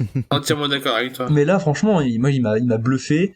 Comme disait Thomas, il a un bagou dans le film, mais qui fait plaisir. La scène avec les flics, et même si, en fait, c'est un peu le problème du film, c'est qu'il enchaîne un peu les poncifs, on va dire, de ce genre de film-là. Il se mouille pas trop d'un point de vue scénaristique. Jusqu'à la fin que je trouve vraiment abusé, même à ce niveau-là, c'est un peu elle a du mal à se détacher de la structure classique de ce genre de rom-com un peu de base. Mais quand t'as un acteur comme Bill Murray pour donner la réplique, t'es obligé quand même de passer un bon moment. Il transcende chaque scène où il apparaît. Et ça fait juste plaisir. C'est un feel-good movie idéal. D'où l'idée peut-être de le sortir sur une plateforme en même temps, c'est que ça va faire c'est un peu le film que tu vas regarder chez toi sur ton canapé.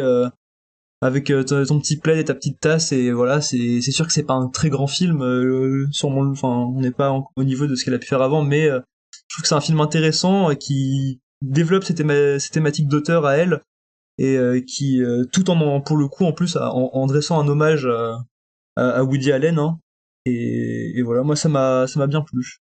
Thierry, t'as parlé sur le film ? Non. Ah. Il aime pas, il est méchant. C'est pas obligé. Ah bah quand même il faut attends toutes les sensibilités doivent être représentées. Et on ben moi passe à His House.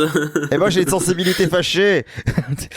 Mais en même temps j'ai une sensibilité qui est facilement fâchée par Sofia Coppola. Elle m'ennuie, Sofia Coppola, elle m'ennuie tellement. Mais là je trouve c'est normal, c'est sa thématique.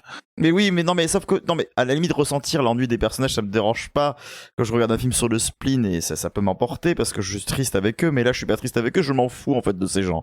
Mais c'est le même débat qu'on a souvent avec Ellie quand Ellie, il m'a envoyé un message en me disant tu vas pas aimer les problèmes de ces personnages parce que tu vas t'en foutre et c'est vrai. Alors après. Et c'est triste parce que en soi, je suis assez d'accord avec beaucoup de choses qui ont été dites quand même. Je trouve que le duo Bill Murray, Rashida Jones fonctionne extrêmement bien, que Bill Murray est délicieux, même elle aussi. Tous les deux fonctionnent très bien, mais c'est juste que voilà, leurs personnages, m'intéressent pas quoi. Donc je suis content de les voir je suis content de les voir jouer ça, mais c'est des gens dont, voilà, les gens qui me sont présentés sont des gens dont je n'ai aucun intérêt et je m'en fous de savoir ce qui leur arrive. Et au-delà du fait qu'au début, je pensais vraiment que ça allait partir, je me dis, tiens, ça va partir en espèce de film d'enquête, et c'est aussi ce qui donne du rythme. Ce qui donne du rythme à ce que Sofia Coppola fait pas justement d'habitude, donc c'était plutôt plaisant. Mais ouais, après, ça finit par te faire comprendre que ça va pas parler de ça, donc à partir de là, j'étais là, d'accord, ça va être un énième film où Sofia Coppola, se plaint du fait qu'elle s'ennuie. Et voilà, c'est vrai que quitte à ce qu'elle parle d'elle, à la limite, qu'elle fasse qu'elle fasse un biopic sur sa vie ou sur le moment où elle a joué dans Le Parrain 3, on appellera ça The Disaster Artist 2, tu vois. Et ça va être fun à regarder. Mais en attendant, je te rappelle qu'il y a Le Parrain 3 2.0 qui sort dans un mois. Est-ce qu'il va la couper au montage? Mais voilà, c'est ça. C'est alors Ellie, tu parles d'hommage à Woody Allen, peut-être, mais pas dans l'écriture. Moi, j'ai trouvé, c'est du Woody Allen chiant, quoi. Et j'aime bien les films de Woody Allen en général. Donc non, je sais pas, moi ça a juste pas fonctionné sur moi. Je veux bien croire qu'il y a des qualités qui vous parlent, je peux pas mettre ça en doute, mais il m'en faut vraiment plus pour m'embarquer dans son cinéma. Et Virgin Suicide me manque. Les bourgeois. Les bourgeois, Virgin Suicide me manque. Voilà. Bon, c'était la vie du fâché. D'accord. Tu es fâché, d'accord. Bon, d'accord. Bon, mais Apple TV ne t'a pas convaincu. Tant pis, on va retourner sur Netflix. Alors, on a fait l'effort de regarder parce que c'est vrai qu'en général, tu te doutes bien qu'Apple TV m'aurait pas convaincu, mais pour d'autres raisons. Donc, on va rentrer sur Netflix. On va fêter Halloween un peu en retard avec un film d'horreur sur Netflix. Petit extrait de bande-annonce. As a trained volunteer, I know what it's like when the spooky fun gets out of hand. Officer D, no. The supermarket's selling expired bacon. Janet at the library has not been herself lately. I heard a voice in the sewer. I'm sorry, I didn't recognize her. Alors, je crois que je me suis planté. Quand j'ai pris les bandes annonces, Thierry, tu m'as dit le film horrible sur Netflix. Ah non, merde, c'était film d'horreur. J'ai pris le film horrible à la place. C'était Ubi Halloween avec la Adam Sandler qui fait une voix bizarre. On aurait peut-être gagné au changeant.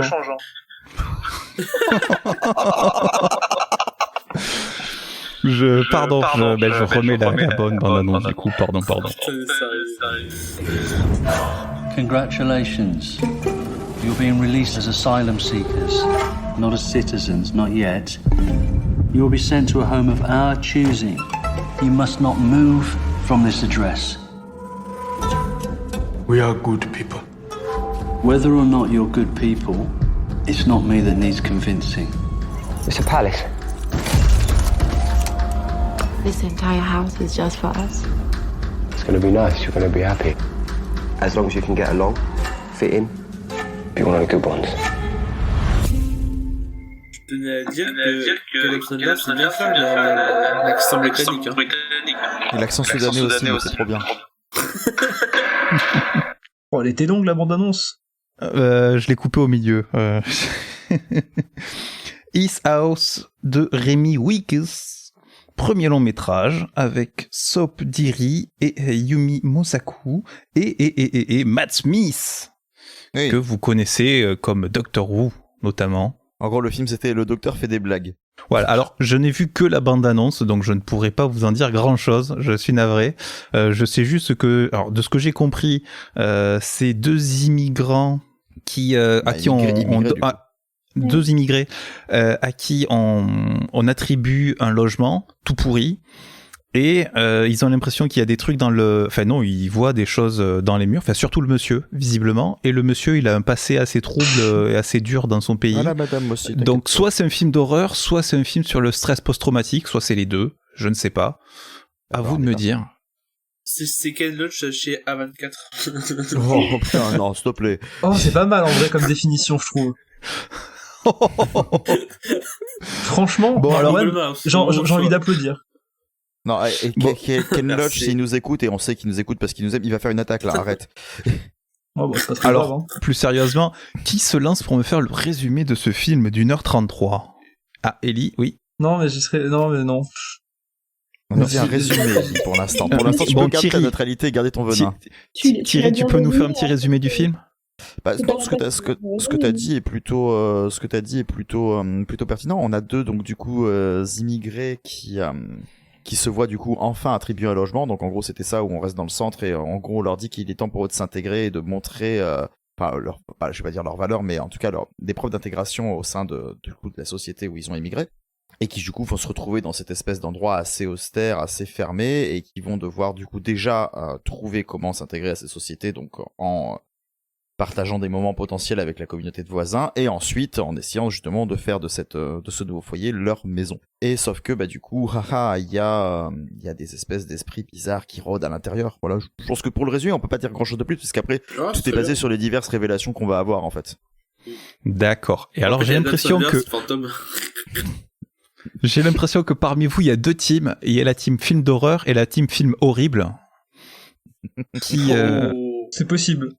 On va partir sur une note positive. Ok, personne. Donc l'autre team du coup. Éléonore. C'est pas un film parfait. C'est un film assez maladroit. C'est un premier film et le réalisateur est très jeune. Mais je trouve que c'est une bonne première proposition. En tout cas, la première partie du film.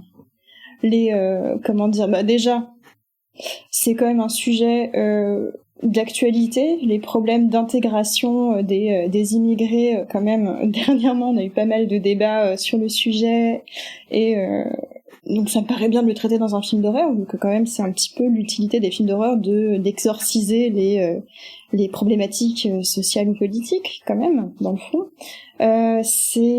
J'ai beaucoup aimé la proposition de la maison, que j'ai trouvée bien faite. Elle ressemble vraiment à une espèce de maison, bon, alors elle est délabrée, mais elle ressemble quand même à une maison de logement social anglais. Donc ça, c'était plutôt réussi. J'aime pas quand les maisons sont trop excessives, ou trop ridicules, ou trop... Et là, ça m'a bien plu, et je trouve que c'est quelque chose qu'on retrouve de plus en plus dans le cinéma d'horreur actuel, que ce soit dans The Vigil, dans Relic. Il y a un vrai travail de la part des décorateurs sur les maisons. Ensuite, j'ai trouvé qu'il y avait des petites idées de mise en scène qui étaient pas dégueu. Il y a un moment, la femme sort, elle est pas sortie depuis qu'elle est arrivée dans cette maison, elle est très stressée, et il lui arrive, toutes les rencontres qu'elle fait sont absolument horribles. Alors, d'un point de vue extérieur, ce serait très anodin, sauf que la mise en scène fait en sorte pour bien montrer à quel point elle se sent dans une sorte de psychose terrible, et ça, j'ai trouvé ça vraiment pas mal. Bon, il y a Matt Smith, et ça, c'est de toute façon... Matt Smith, voilà, c'est un point positif. C'est bien Matt Smith. Enfin, voilà, on aime Matt Smith et puis c'est tout. Et c'est dommage que la fin soit moins fine, moins assumée, qui part dans des délires un petit peu trop loin, qui se recentre pas assez sur les questions sociales du début du film, et c'est un peu dommage. Mais en soi, je trouve que c'est une première proposition tout à fait respectable et assez intéressante. Donc voilà, vraiment, je le conseille, très clairement. Pour le coup, je suis entièrement d'accord avec toi, Eleonore, dans le sens où c'est un film qui propose un point de départ assez original. Donc ça, ce côté un peu... parce qu'en général, le film d'horreur essaie de cacher leur critique sociale, et là, il le montre vraiment frontalement, et puis en plus, c'est un sujet qui est très actuel, avec des acteurs... qui représente une personne qui vient d'arriver dans un nouveau pays. Et dans ce film, j'ai l'impression que le sujet est un prétexte pour plein de jolies idées de mise en scène, je trouve, pour créer de l'horreur. Et en fait, l'horreur n'est pas là pour raconter l'histoire, mais c'est plus l'histoire qui est là pour raconter les effets. Et j'ai trouvé ça dommage. J'ai vraiment eu l'impression que c'était les effets qui étaient là avant l'histoire, et qu'on ils se sont dit, bah tiens, donc si on racontait ça, et puis par rapport par rapport au, on va dire au folklore des personnages principaux, bah, on peut faire cette idée d'horreur, de jumpscare, on peut raconter ça comme ça, et on sent vite les limites. Vraiment, c'est ça, et je trouve que ça m'a pas mal ennuyé par moments. Je sentais que c'était assez limité, mais il y avait plein de jolies petites idées, genre encore une fois, par rapport à la maison, on joue vraiment cette idée de fantôme, mais on n'est pas dans cette idée, on va dire, classique je sais pas comment on peut appeler ça, genre fantôme porn, un truc comme ça, je le disais. Donc on retrouve toujours le même délire de trucs qui bougent. Non, là, ils dépassent un peu le sujet, et ils veulent, comment dire, essayer de le raconter autrement, et je trouve ça bien, mais ça ne marche pas, parce que c'est très limité, juste parce qu'ils veulent à tout prix montrer ce qu'ils savent faire en termes d'effets d'horreur. Ellie, tu le rejoins sur cet avis ? Je rejoins sur le fait que c'est... Non, mais en vrai, je suis d'accord avec Eleanor et Morane sur le fait que le postulat est original et très intéressant. Exactement, vraiment. Le film est bien pendant 20 minutes. Et après, je trouve que ça dégringole progressivement et jusqu'à la fin, mais que je trouve abominable. Mais vraiment, j'avais l'impression qu'on se foutait de ma gueule. En gros, l'idée de parler d'intégration et, donc de parler ce côté politique-là est très très fort, et l'idée de la maison, je suis d'accord avec Eleanor, est très bien. Le design est parfait pour montrer ça. Mais en gros, voilà, après le film va commencer à se perdre progressivement, parce qu'il va raconter plusieurs choses. Il y a une espèce d'histoire de deuil en même temps d'un enfant, et qui va provoquer plein de twists que je me demande encore l'utilité. Mais surtout, en fait, donc il y a cette histoire de deuil, il y a cette histoire d'intégration, et donc il y a tout le folklore à côté qui se mêle à ça. Et en fait, je suis un peu d'accord avec Morane sur le fait qu'ils ont voulu en mettre plein, le réel va en mettre plein la gueule, avec des effets très classe et tout, et des fois ça marche pas trop mal. Je suis d'accord avec Eleanor, la scène d'extérieur avec le côté labyrinthique et psychotique de la première sortie de la femme est vraiment sympa. Il y a à la limite la scène aussi, il y a une scène avec un interrupteur qui fait varier ce qu'on voit à l'image, qui pour le coup est une idée plutôt cool aussi, je trouve. Mais alors après, je trouve que ça devient vraiment l'effet pour l'effet, et c'est très laid en fait, je trouve. Genre il y a un plan à un moment avec plein de plans liés à l'eau, et on dirait que le chef-op a fait une montée d'acide, et vraiment là c'est terrible, hein. Je crois que le confinement lui a pas réussi, lui, et ça devient terrible, et la fin c'est la foire en fait, ça devient ridicule. Ça veut jouer justement sur le pathos, mais ça le fait ça avec des sabots, mais mon dieu, mais c'est impossible de marcher avec des trucs pareils, je pense. C'est grotesque, c'est pathétique. Et je sais pas, ça m'a agacé, parce que je pense que voilà, le sujet a trop de potentiel, et oui, c'est un premier film, etc., mais justement, premier film, on a eu Relic cette année, donc je suis pas forcément le plus grand fan non plus, mais à côté, voilà, c'est un peu le même délire, ça parle d'un thème intéressant de manière assez originale, sauf que ça assume son sujet plus ou moins jusqu'au bout, et ça arrive à insuffler plus de finesse à mesure que le film avance, alors que là c'est exactement l'inverse. Tu prends quelque chose qui pourrait amener à des réflexions assez fortes, notamment via le contexte horrifique, mais t'en fais quelque chose de très lourd et plombant pour débiles qui auraient pas compris le message, quoi, et ce qui est un peu dommage. Donc voilà, très déçu. Une déception donc pour notre ami Ellie. Thierry ? Ouais. Vas-tu sauver ce film ? Oh non, moi je vais l'enfoncer, et à la fois avec une envie pourtant de le sauver qui est assez prononcée, parce que comme beaucoup de mes camarades, moi je suis même pas en admiration devant un postulat où je dirais que justement c'est original. Non, je l'adore même. Ce que ça veut raconter, c'est assez dingue. Alors on dit que ça parle d'intégration, moi j'ai pas tant de trouver ça, même si ça en parle évidemment, mais c'est presque un sujet de fond. Ça parle de ces gens qui ont traversé l'enfer pour pouvoir atteindre une espèce d'Éden qui au final va juste leur apporter des nouvelles galères, et mais qui n'ont pas eu le temps de vaincre tout ce qu'ils ont vécu. Donc on a ces flashbacks, on a ces gens qui te disent qu'en gros ils ont fait des traversées de haute mer, ils ont fait des trucs où ils ont vu des morts, et ils ont tous ces trucs là en se disant nous on a survécu, on a des gens qui sont morts sur notre passage pour que nous on puisse atteindre ça. Et en réalité, voilà, déjà ça se suffit en fait. Comment tu fais pour vivre avec ça sur la conscience. Comment tu fais pour t'intégrer dans une société alors que t'as même pas encore processé ce qui t'est arrivé pour arriver là? Et ça, je trouve ça brillant. Le fait de l'intégrer dans des esprits d'une maison hantée qui sont justement toutes ces personnes que tu as traversées, que tu as vu voir et qui se sont sacrifiées pour que tu puisses avancer. Je trouve ça mais brillant. Et en fait, j'aurais presque aimé qu'il n'y ait pas de forme horrifique au-delà justement d'un côté un peu fantomatique, un peu esprit qui les hante, qui les rende paranoïaques et qu'on se rende compte au fur et à mesure qu'on est dans leur trauma. Ce qui me dérange, en fait, c'est vraiment la forme. La forme, je la trouve dégueulasse, mais tout du long. Je veux dire, il y a des trucs très belles, oui, enfin, on a cité des scènes où je suis d'accord, elles sont assez belles, même la manière dans la maison est décrite et tout ça. Mais alors, Marwan, tu disais par exemple que tu trouvais que ça, justement, ça faisait pas forcément catalogue et que ça montrait les effets horrifiques de manière originale. Moi, j'ai pas trouvé. Pour moi, ça me faisait un film de maison hantée avec des jumpscares à 6 sous, quoi. Et c'est tout le temps, c'est des effets que j'ai trouvé très grossiers, avec un son qui est tout le temps exacerbé. Et pour moi, ça faisait un moment qu'on essayait de s'éloigner un petit peu de ça. Et on est dans un premier film. Ellie t'a parlé de Relic, et justement, là, je fais un parallèle. Je trouve que justement, cette année particulièrement, on parle de Relic, je pense à Sainte-Maud, dont on va parler, on sait pas quand le film sort, mais on l'a vu.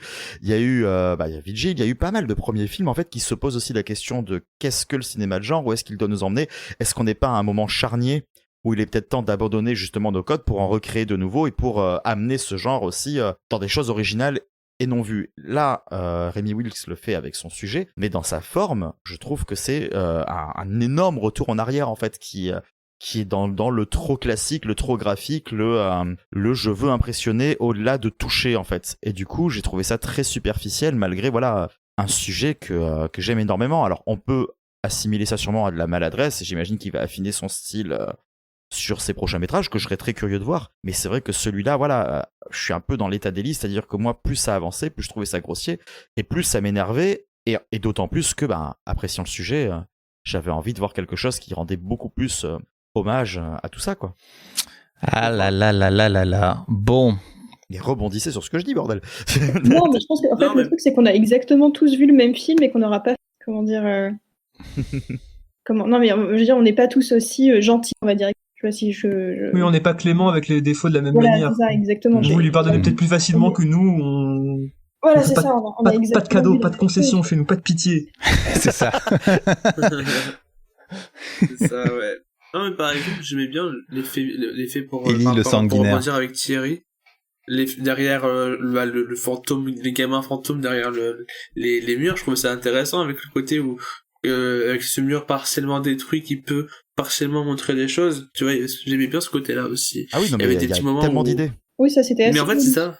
Ou encore, même si encore une fois ça sentait j'ai même l'impression, je suis curieux de voir si le réalisateur c'est pas à la base un techos, parce que tu sens qu'en gros le mec il a plein d'idées de mise en scène avec son plateau, et avec une légère idée d'histoire. Et puis voilà, et puis en gros le mec il a juste profité de cette légère idée d'histoire pour après raconter plein de trucs comme ça. J'ai vraiment l'impression que le mec il voulait juste mettre plein d'idées de mise en scène et puis terminer à l'arrache, mais pour moi la fin c'est vraiment de l'arrache, hein. C'est vraiment de l'arrache, il savait pas comment faire, et j'ai pas envie de spoiler parce qu'il faut pas spoiler, mais quand j'ai vu ce qui s'est passé pour on va dire clore l'histoire, j'ai fait mais non, mais sérieusement, c'est pas possible. Au-delà de la fin qui est, oui, en effet, ultra bâclé, et en plus qui te perd toute la profondeur du propos et la justesse que ça pouvait avoir. Il y a ce truc donc qu'a mentionné Ellie. Je vais faire pareil, j'ai pas forcément envie de dire la teneur, mais on part sur des gens qui pourraient potentiellement avoir perdu des proches en leur disant c'est quand même très grave ça, et on te rajoute un twist en plein milieu qui n'a rien à foutre et qui n'ajoute aucun enjeu. C'était qu'est-ce que c'était grossier, bordel. C'est ça. Oui, ça c'était inutile. Ouais. J'ai pas compris. Pareil. His House, c'était pas foufou. Voilà. À voir si vous êtes indulgent envers les films de genre. Ah, puis de toute façon, soyez indulgents envers les films de genre, il faut les découvrir. C'est ce film-là en particulier. Oui, voilà. Je suis gentil sinon des fois, hein, ça arrive. Ça arrive, oui. Mais sur les films de Jacques Rivette, quoi. Exactement. Si le film fait moins de 5 heures, t'es sauvage. Sinon, au-delà, t'as une tolérance. Ok, on a compris. Mais c'est qu'en fait, vu qu'il dure 5 heures, après, je suis un peu fatigué, donc je pardonne plus facilement les défauts, tu vois. Allez, bon, on peut dire c'est une déception. Voilà. On arrive au passage de réconfort à la fin, au reco. Le juju. Welcome to the love box. la Love Box, le panier d'amour, le panier des recos. Est-ce que, en ce début de confinement, alors là c'est la 2e semaine, hein, mais bon, est-ce que vous avez une recommandation, un petit coup de cœur à recommander, en plus des films dont nous avons parlé aujourd'hui? Je réfléchis, ça. J'y peux penser. C'est vrai qu'en plus la reco, je vous prends en traître, c'est vrai qu'on fait jamais de reco dans l'émission. C'est nouveau pour nous. Je sais pas ce qui t'arrive. C'est nouveau. Moi, pendant que je faisais des préparatifs, que je faisais du tableau Excel, j'avais Bronx qui passait. Non, tu as parcouru ça. Ben, si tu veux, c'est un film d'Olivier Marchal sur Netflix, et comment dire, si t'as déjà vu un film d'Olivier Marchal, ben tu l'as déjà vu, quoi. Ce Bronx, il y a rien un film d'Olivier Marchal récent. Ouais, enfin voilà. Rappelons-nous que ce mec a existé, quoi. Et généralement, si t'as déjà vu un film d'Olivier Marchal, t'as pas envie de voir celui-là, quoi. Ah, c'était pas Papy-Sitter, hein, soyons ok, mais... Non, mais en termes de réel, Marshall, c'était bien quand il faisait 36 quais des Orfèvres, quoi, et puis après, il a fait Les Lyonnais, et c'était fini. Et... Ben voilà, mais c'est bien que t'en parles, parce qu'il y a Gérard Lanvin qui vient sur 2 scènes, qui force sa voix en plus, tu sens que c'est le film de bonhomme. On est des durs. Voilà. En même temps, donc, Caris, quoi. Ouais, puis il y a Caris, il a un rôle secondaire, il joue un des flics qui enfonce une porte, ça va, quoi. Bon... Son influence sur le film est pas non plus déterminante. Ouais, non, voilà, oui, il y a pas, c'est du cliché, donc ça a pas de grand intérêt. Si vous êtes fan du genre, oui, mais sinon, c'est peut-être pas la peine. Non, moi j'ai une reco. C'est la semaine prochaine. C'est le mercredi 11 novembre. Podcastéo organise un petit événement en live. Voilà, Discord sous les pods. Ça sera à suivre sur Twitch, me semble-t-il. On vous mettra l'adresse dans la description de l'épisode. Avec 5 heures de podcast en live d'affilée. C'est l'association Podcastéo qui se regroupe pour un événement podcast en ligne. Ça commence à 18h et si vous regardez le programme, vous verrez que à 20h30, il y a une petite émission qui s'appelle Clac, 7 ans de réflexion, avec un certain Thierry, un certain Thomas notamment, qui vont... Bonjour. Et ouais, qui vont renouveler ce qu'ils avaient enregistré pour l'an dernier pour le Paris sous les pods à l'époque où on pouvait... Très originaux. Et oui, c'est ça, on se répète, nous aussi, on fait comme Olivier Marchal, on recycle nos recettes. 7 ans de réflexion, donc c'est une émission sur les films sortis il y a 7 ans. Voilà, ça sera du live, donc vous pourrez venir participer dans le chat, j'imagine. Voilà, il y aura toute une organisation de Podcastéo. Je ne connais pas tous les détails, mais je sais que ça va être formidable. Et derrière, il y aura une émission pour les amateurs de jeux vidéo. C'est moins ciné. On l'a appelé Chocopod. C'est pour les amateurs de Final Fantasy. Donc voilà, on sait tous que dans les grands débats sur les forums et sur les chats, entre pain au chocolat et chocolatine, il y a aussi quel est ton Final Fantasy préféré. Ça sera l'heure de venir spammer le chat de Twitch et de Podcastéo. On compte sur vous. Voilà. Donc c'est mercredi 11 novembre. Nous, ça sera à 20h30, mais ça commence déjà dès 18h l'événement. Voilà. Et en plus, il y aura un quiz. Ah oui. On compte sur ton quiz, Thierry. Oui, voilà. Pression. Don't fuck it up. Les amis, est-ce que vous avez des recos filmiques ou autres? Oui. Ah, Éléonore, oui. Niveau reco, alors c'est pas un coup de cœur, mais je trouvais ça finalement assez intéressant et je trouve que le film s'est un petit peu fait rabaisser sur le Twitter français, ce qui m'attriste un petit peu parce qu'il a rien de honteux. C'est le film Nocturne qui fait partie des 4 films que Blumhouse Télévision viennent de sortir sur Prime Video. Et je trouve qu'il a rien de honteux, ce film. Il reprend grosso modo, on va dire le mythe de Faust qui signe un pacte avec le diable, sauf que là on suit une adolescente qui est dans un lycée spécialisé musique et qui donc a un niveau de piano excellent. Et je trouve que le film reprend grosso modo les bases du récit fantastique de manière assez classique mais bien faite. Donc il y a le pacte avec le diable, le travail sur les reflets qui est hyper important, le travail sur la couleur, il y a une horloge qui est toujours là et qui sonne au bon moment et c'est assez agréable. C'est un premier long métrage donc d'une réalisatrice qui s'appelle Zhu Quirky. Alors je sais pas si je le dis bien. Désolée. Donc ça fait du bien. Je pense que c'est un petit peu l'idée de Blumhouse qu'ils essayent de se mettre un petit peu plus sur le créneau de la télévision. Je pense que c'est aussi pour développer des talents. Et ça, je trouve ça plutôt cool. Donc on risque d'avoir pas mal de premiers films. Et l'actrice principale est Sydney Sweeney, qu'on peut voir notamment dans Euphoria, The Handmaid's Tale, qu'est-ce qu'elle a fait d'autre? Enfin, on commence à la voir un peu partout et je trouve que c'est plutôt une bonne actrice et elle commence à avoir des choix de rôle assez intéressants. Donc franchement, si vous aimez les récits fantastiques assez classiques, c'est un film qui peut plaire. Et en plus, ça met très bien en valeur la musique classique et je trouve ça assez agréable dans un film récent comme ça d'avoir des musiques agréables et pas forcément des trucs un peu trop électro point un peu chiant. Et ça, je trouve ça bien. Merci Éléonore pour cette reco. Qui en a d'autres, dis donc? Ellie? Bah toujours, évidemment. Non, bah j'ai une reco et demie, en gros. J'ai une vraie reco qui fait un peu écho d'ailleurs à ce qu'on a vu au stade de Chicago, c'est Monsieur Smith va au Sénat de Frank Capra, donc qui est sur OCS en ce moment, hein, pour ceux qui voudraient le voir, et qui raconte en gros comment un idéaliste va se retrouver face à la corruption au Sénat à Washington.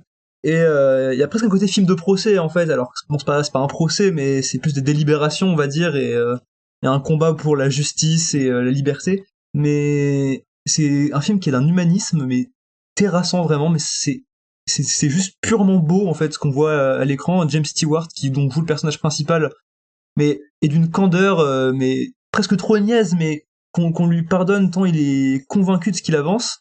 Et en fait là, ce qui fait la différence pour le coup, c'est vraiment la mise en scène de Capra, parce qu'en fait on sent qu'il assume complètement ce côté candide, niais, et il va en faire une force folle en galvanisant chaque moment d'action de son personnage.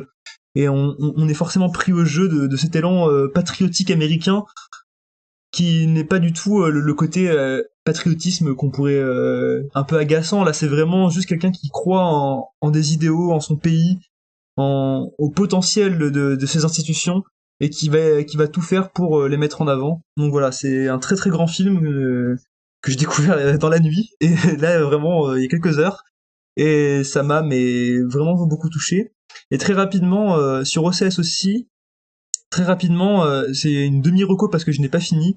J'ai commencé la série The Third Day, qui est donc sur OCS, et qui est une sorte une histoire de folk horror un peu à la Wickerman ou Midsommar, avec Jude Law. Et faut savoir que je regarde cette série essentiellement parce qu'il y a un épisode de 12 heures sur Facebook actuellement. Mais Ellie, voyons. Et ça a l'air génial. Et non, mais franchement, c'est très intéressant. Voilà, ça rejoint, donc, comme je disais, Midsommar et The Wicker Man sur quelqu'un qui va être confronté à des rites un peu païens et une histoire qui le dépasse, très, très sinueuse. Et c'est très inspiré en termes de mise en scène. J'ai vu que la première partie, donc, qui s'appelle, qui traite l'été, c'est les 3 premiers épisodes. Ensuite, il faut regarder celui de 12 heures sur Facebook, et après, il y a les 3 derniers sur OCS, qui parlent de l'hiver. Et voilà, c'est très prenant, très fort, et j'encourage les gens à tenter s'ils sont un peu curieux et qui veulent voir quelque chose un petit peu libre sur la forme en termes de série. Alors attends, il faut aller le voir sur internet la première fois. Il faut aller où le premier truc? En gros, sur OCS, il y a les 3 premiers épisodes. On voit une première partie sur OCS, après on va sur Facebook, après on retourne sur OCS. Et qu'est-ce qu'on fait? On envoie un texto, on nous envoie une VHS ensuite, et on continue. Exactement. Non, en gros, il y a 6 épisodes, et au milieu un épisode spécial de 12 heures qui est sur la chaîne HBO la chaîne Facebook HBO. Donc il y a pas de sous-titres, par contre, je crois, c'est un peu le truc chiant. Mais je suppose qu'en fait, si tu vois pas le truc de 12 heures, ça empêche pas de comprendre la série, en fait. C'est juste un bonus, il a l'air d'être une espèce d'expérience, de théâtre expérimental de 12 heures, très bizarre. Bref, c'est ma cam. C'est pour moi, hein. J'ai trop hâte de commencer, je vais pas vous mentir. Et donc voilà, s'il y en a que ça intéresse. Marwan, je te sens très intéressé. Bien sûr. Non, vraiment, c'est bien. Et sinon, moi je vous conseillerais donc plus un sujet qui me parle énormément à la base, et c'est plus généralement la Beat génération. Et donc le film d'Aaron Sorkin en fait référence à un de ses grands acteurs, un de ses grands écrivains, c'est Allen Ginsberg, qui est parmi d'autres, donc Jack Kerouac ou William Burroughs, des auteurs qui vont remettre en question par moment plus ou moins l'Amérique conservateur qu'on connaît, et ou juste parler d'un Amérique différent, d'un Amérique plus jeune, ou plus fou, plus malade, plus tout ce que vous voulez. Et William Burroughs va se faire connaître par un poème qui est Howl, Howl, et il va être connu pour ses poèmes, pour ses recueils. Et moi, je vous conseille ce recueil de poèmes et ce poème qui est Howl, qui en général va parler de cette Amérique conservateur, qui va parler de ses expériences, que ce soit par rapport à la drogue, par rapport à sa sexualité, par rapport à plein de choses, qui est assez passionnante parce qu'il a une écriture tout à fait folle. Et je vous le conseille parce que dans le film qu'on a pu voir, il apparaît comme un mec un peu marginal qui fait des chants bizarres pour entre guillemets, comme dit le personnage le personnage de Sacha Baron Cohen. Il fait des chants pour réunir l'énergie de tout le monde, et c'est le mec avec la grosse barbe et qui est presque chauve ou qui est un peu dégarni, qui apparaît dans deux passages où il manifeste comme des braves pour essayer de libérer le personnage d'Eddie Redmayne. Donc voilà, donc je vous conseille de lire ces poèmes-là qui peuvent être très facilement accessibles sur internet. Je pourrais faire un épisode entier pour parler de la Beat Generation et de tout ce courant littéraire qui est incroyable, et juste d'avoir vu quelques secondes de Allen Ginsberg, qui était un grand manifestant qui allait dans toutes ces manifestations, qui manifestait avec les jeunes constamment. C'était un des grands paroliers, on va dire, de cette jeunesse qui se battait contre cette politique conservatrice qui envoyait à la mort les jeunes américains au Vietnam ou lors de d'autres guerres. Il participait aussi à la libération sexuelle, à la libération pour les homosexuels, pour tous ces gens-là, et c'est vraiment passionnant. Et même dans son écriture, qui est aussi passionnée. Voilà, excuse-moi Thomas pour ce long monologue. Mais voilà, je le conseille à tout prix. Bien. Thierry, est-ce que tu as fait tes recos, toi ? Non, j'ai pas fait ma reco. Alors, moi, je me suis un petit peu lancé un petit peu tard, enfin là, c'était la semaine dernière, dans quelques petits films, voilà, pas forcément d'horreur, mais de genre un petit peu effrayant et tout ça, pour en montrer un petit peu aux gens qui vivent chez moi, et je me suis revu un petit film de SF que j'aime beaucoup et qui a fait sa petite sensation quand il est sorti, mais qui a été très vite oublié, un peu à l'image de beaucoup de petits films comme ça qui méritent une seconde vie. C'est Life, origine inconnue, donc pas Life, le biopic sur James Dean, mais donc c'est un film de 2017, donc c'est assez récent quand même, qui est réalisé par Daniel Espinosa. Et donc on peut vraiment appeler ça un Alien-like. C'est totalement. C'est ça, c'est un calque d'Alien total. Donc on a une mission spatiale qui va recueillir une forme de vie extraterrestre, alors qu'ils sont en train, voilà, justement de faire des avancées, qui vont vouloir découvrir cette vie extraterrestre, avec qui ça va plutôt bien se passer, mais un concours des circonstances fait que cette forme de vie va se rebeller et du coup devenir un espèce de danger pour toutes ces personnes qui vivent là. Et ben en fait, moi je m'éclate bien devant ce film. Je lui comprends ses défauts quand tout le monde dit que justement ça ne fait que calquer Alien sans grande saveur. Je trouve ça peut-être un petit peu méchant de dire ça, parce que voilà, c'est un huis clos dans l'espace qui est plutôt bien foutu, qui utilise bien justement toute son unité de temps et de lieu pour créer l'angoisse, alors que c'est un truc qui est assez lumineux, qui va pas justement jouer sur de l'horreur cachée comme pouvait le faire Alien, avec un design pour la créature qui je trouve est assez génial, et en plus c'est une créature qui grossit de plus en plus à mesure qu'elle va consommer ses victimes, et je trouve ça très très fun à regarder en fait. Ça a pas de prétention, et voilà, c'est très très cool. Donc pour ceux qui pourraient être curieux, on peut trouver ça en ligne. Alors c'est en VOD payante, mais alors la petite astuce, et pour une fois attention, je vais dire du bien d'Apple TV, ils sont tellement couillons que c'est moins cher à l'achat qu'à la location, si ça peut rendre des gens curieux. Voilà. Ok. Et alors l'autre, parce que bon, il faut quand même proposer des trucs gratuits. Qui dit trucs gratuits, il dit des trucs de grands militants de gauche. Non, je déconne. J'ai envie de conseiller un truc complètement con aussi, parce que hier on en parlait. Thomas, tu t'en souviens, dans un cadre d'une petite enregistrement d'une pastille qui viendra dans quelques temps, on a parlé d'un film que j'ai conseillé à Yassa, et je pense qu'elle va nous en parler dans pas longtemps. C'est La stratégie de l'échec de Dominique Farrugia. Alors je sais pas si vous connaissez ça. Donc la stratégie de l'échec, en fait, c'était cette fameuse époque où on avait des magnifiques VHS sur la PNL et sur le travail sur soi qui sortait, où on t'apprenait comment réussir à être performant en entreprise. Et évidemment, ça, Chabat et Farrugia, ça les fait bien marrer. Donc ils ont décidé de faire en fait un recueil vidéo d'1 heure pour t'expliquer comment absolument tout rater dans ta vie sociale, sentimentale, en entreprise. Donc c'est comment rater ton entretien d'embauche, comment rater tes rapports avec ta femme et tes enfants. Et donc c'est des enchaînements de scénettes et d'exemples qui sont entièrement joués par deux personnes qui s'appellent Luc, qui sont Jean-Paul Rouve et Maurice Barthélémy. C'est absolument hilarant. Bon, malheureusement, au bout de 25 minutes, ça devient extrêmement lourd et les 35 dernières sont quand même assez pénibles. Mais si on aime l'humour complètement con et qu'on veut se marrer devant Maurice Barthélémy qui fait des cabrioles et Jean-Paul Roux qui fait des têtes de couillon, c'est un super moment. Et c'est en intégralité sur YouTube. Donc vous pouvez le regarder. Et si vous n'avez pas de son et si vous avez une mauvaise image, c'est tout à fait normal puisqu'évidemment, vu qu'on vous apprend à faire de l'échec, Farouja fait exprès de mal filmer, d'avoir des problèmes de son et d'éclairage pendant toute la vidéo. Donc quand tu penses que ta vidéo YouTube lag, en fait, c'est totalement volontaire. Et j'imagine que ceux qui avaient acheté la cassette ont dû se poser des questions. Je trouve ça assez brillant. Voilà, c'est pareil, ça n'a aucune prétention, mais c'est très très fun.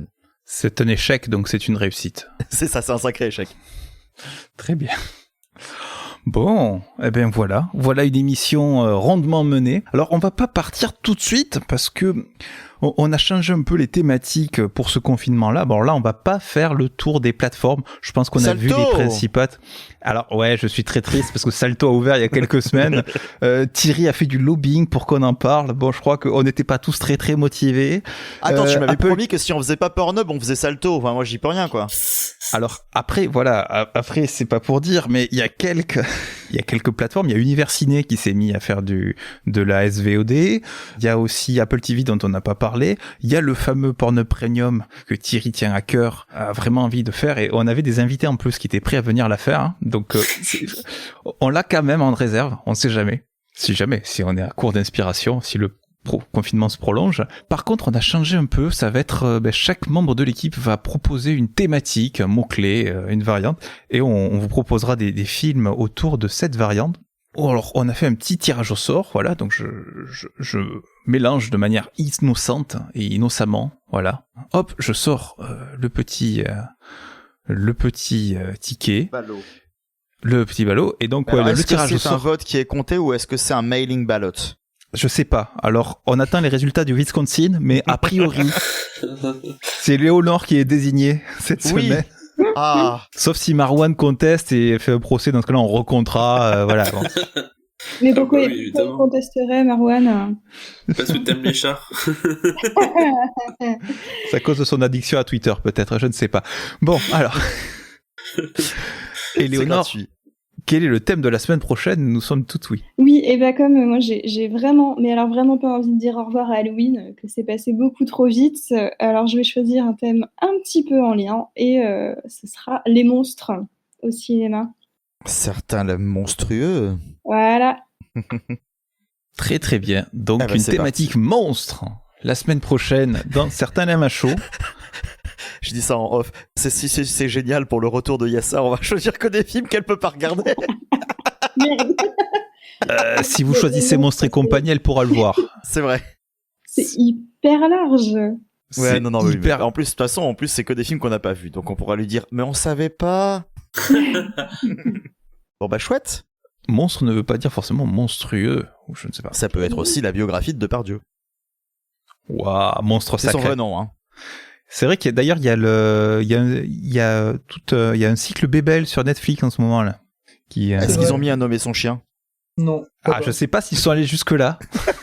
Mais ils ont mis genre 15 films quand même. Hein. Ah voilà, c'est pas mal. Parmi lesquels de très très bons, il y a Cartouche. Ça c'est une reco intéressante. Ils vont faire pareil avec Delon sur Salto. Voilà, donc on se retrouve 2 fois la semaine prochaine, une pour le live le mercredi et une pour l'épisode classique le samedi. Voilà. On aurait pu faire la même émission. Ouais, c'est ça. Je crois que vous n'aimez pas le monteur de cette émission, je crois. Mais alors, on vous gardera le live, on vous le ressortira une petite semaine vers la fin de l'année si vous êtes sage en cadeau. Voilà, on vous le ressortira à l'occasion, surprise. Ouais, peut-être un mercredi en bonus, on ne sait pas. Enfin, le live arrivera sur le flux de l'émission un jour ou l'autre. Voilà, restez abonnés. C'était Certains l'aiment au chaud. Merci, chers amis, d'avoir tenu l'antenne avec moi et d'avoir repris l'antenne en ligne en confinement. Merci Élie, Éléonore, Marwan et Thierry. Et le micro de Marwan aussi. Merci Éléonore, Marwan, Thomas et Élie. Merci. Remercie du coup. Et merci à mon micro. Pas merci au mien. Hein. Donc, à la semaine prochaine. En attendant les prochains épisodes, vous pouvez nous rejoindre sur les réseaux sociaux, Twitter, Facebook, Instagram, @claacpodcast, CLAAC, un podcast. laissez un petit commentaire, un petit mot, commentez, dites-nous ce que vous avez pensé de l'émission. Laissez également un commentaire sur votre application de podcast préférée. Alors je pense notamment à Apple Podcast qui fait ça avec les fameuses 5 étoiles. Ça nous aide dans le référencement et donc ça nous aide à faire connaître l'émission. Vous pouvez également en parler autour de vous. Voilà, parlez-en à vos amis pendant les apéros en ligne. Dites, ah ben moi j'écoute Claque Podcast parce que j'aime le ciné. Voilà, c'est un sujet de conversation, le podcast cinéma, pendant vos apéros. Voilà, on vous aide, on est là pour ça, pour vous aider dans ce genre de moment également. Bref, à la semaine prochaine, prenez soin de vous, couvrez-vous bien. Bisous, bisous, bisous. Bisous. Bon, par contre, attends, je vous coupe là. Enfin, je me pose une sérieuse question parce que là, tu disais les 5, bon, on est dans le déni, on dit rien, on n'a pas trop envie de dissimuler le fait qu'on sache pas ce qui se passe. Mais elle est où il y a ça, sérieusement, les gars? Elle a fait une lettre d'adieu. C'est bon, on peut passer à la suite. Ah, ça veut dire qu'il y a quelqu'un qui va venir popper. Il y a quelqu'un qui va venir popper au milieu de l'émission, d'accord. Très non, bien. pas spécialement, mais... Un happening à tout moment, là, c'est... Oh, le happening, quoi. Oh là là, le mec nous fait des happenings dans l'émission. On se croirait chez Hanouna. Je le reconnais, c'est entièrement de ma faute. Vous voyez, j'étais là à faire mes courses tranquillement, comme tout le monde. Et puis, j'arrive au rayon moutarde, et là, je vois un énorme panneau avec écrit dessus « Attention, arrivée imminente de confinement ». Ni une ni deux, je cours me réfugier chez moi, je me calfeutre. Et puis, je constate que la Team Claque, elle continue à parler des sorties ciné. Et je me dis, mais comment c'est possible? Comment ça se fait? Quelle est donc cette sorcellerie?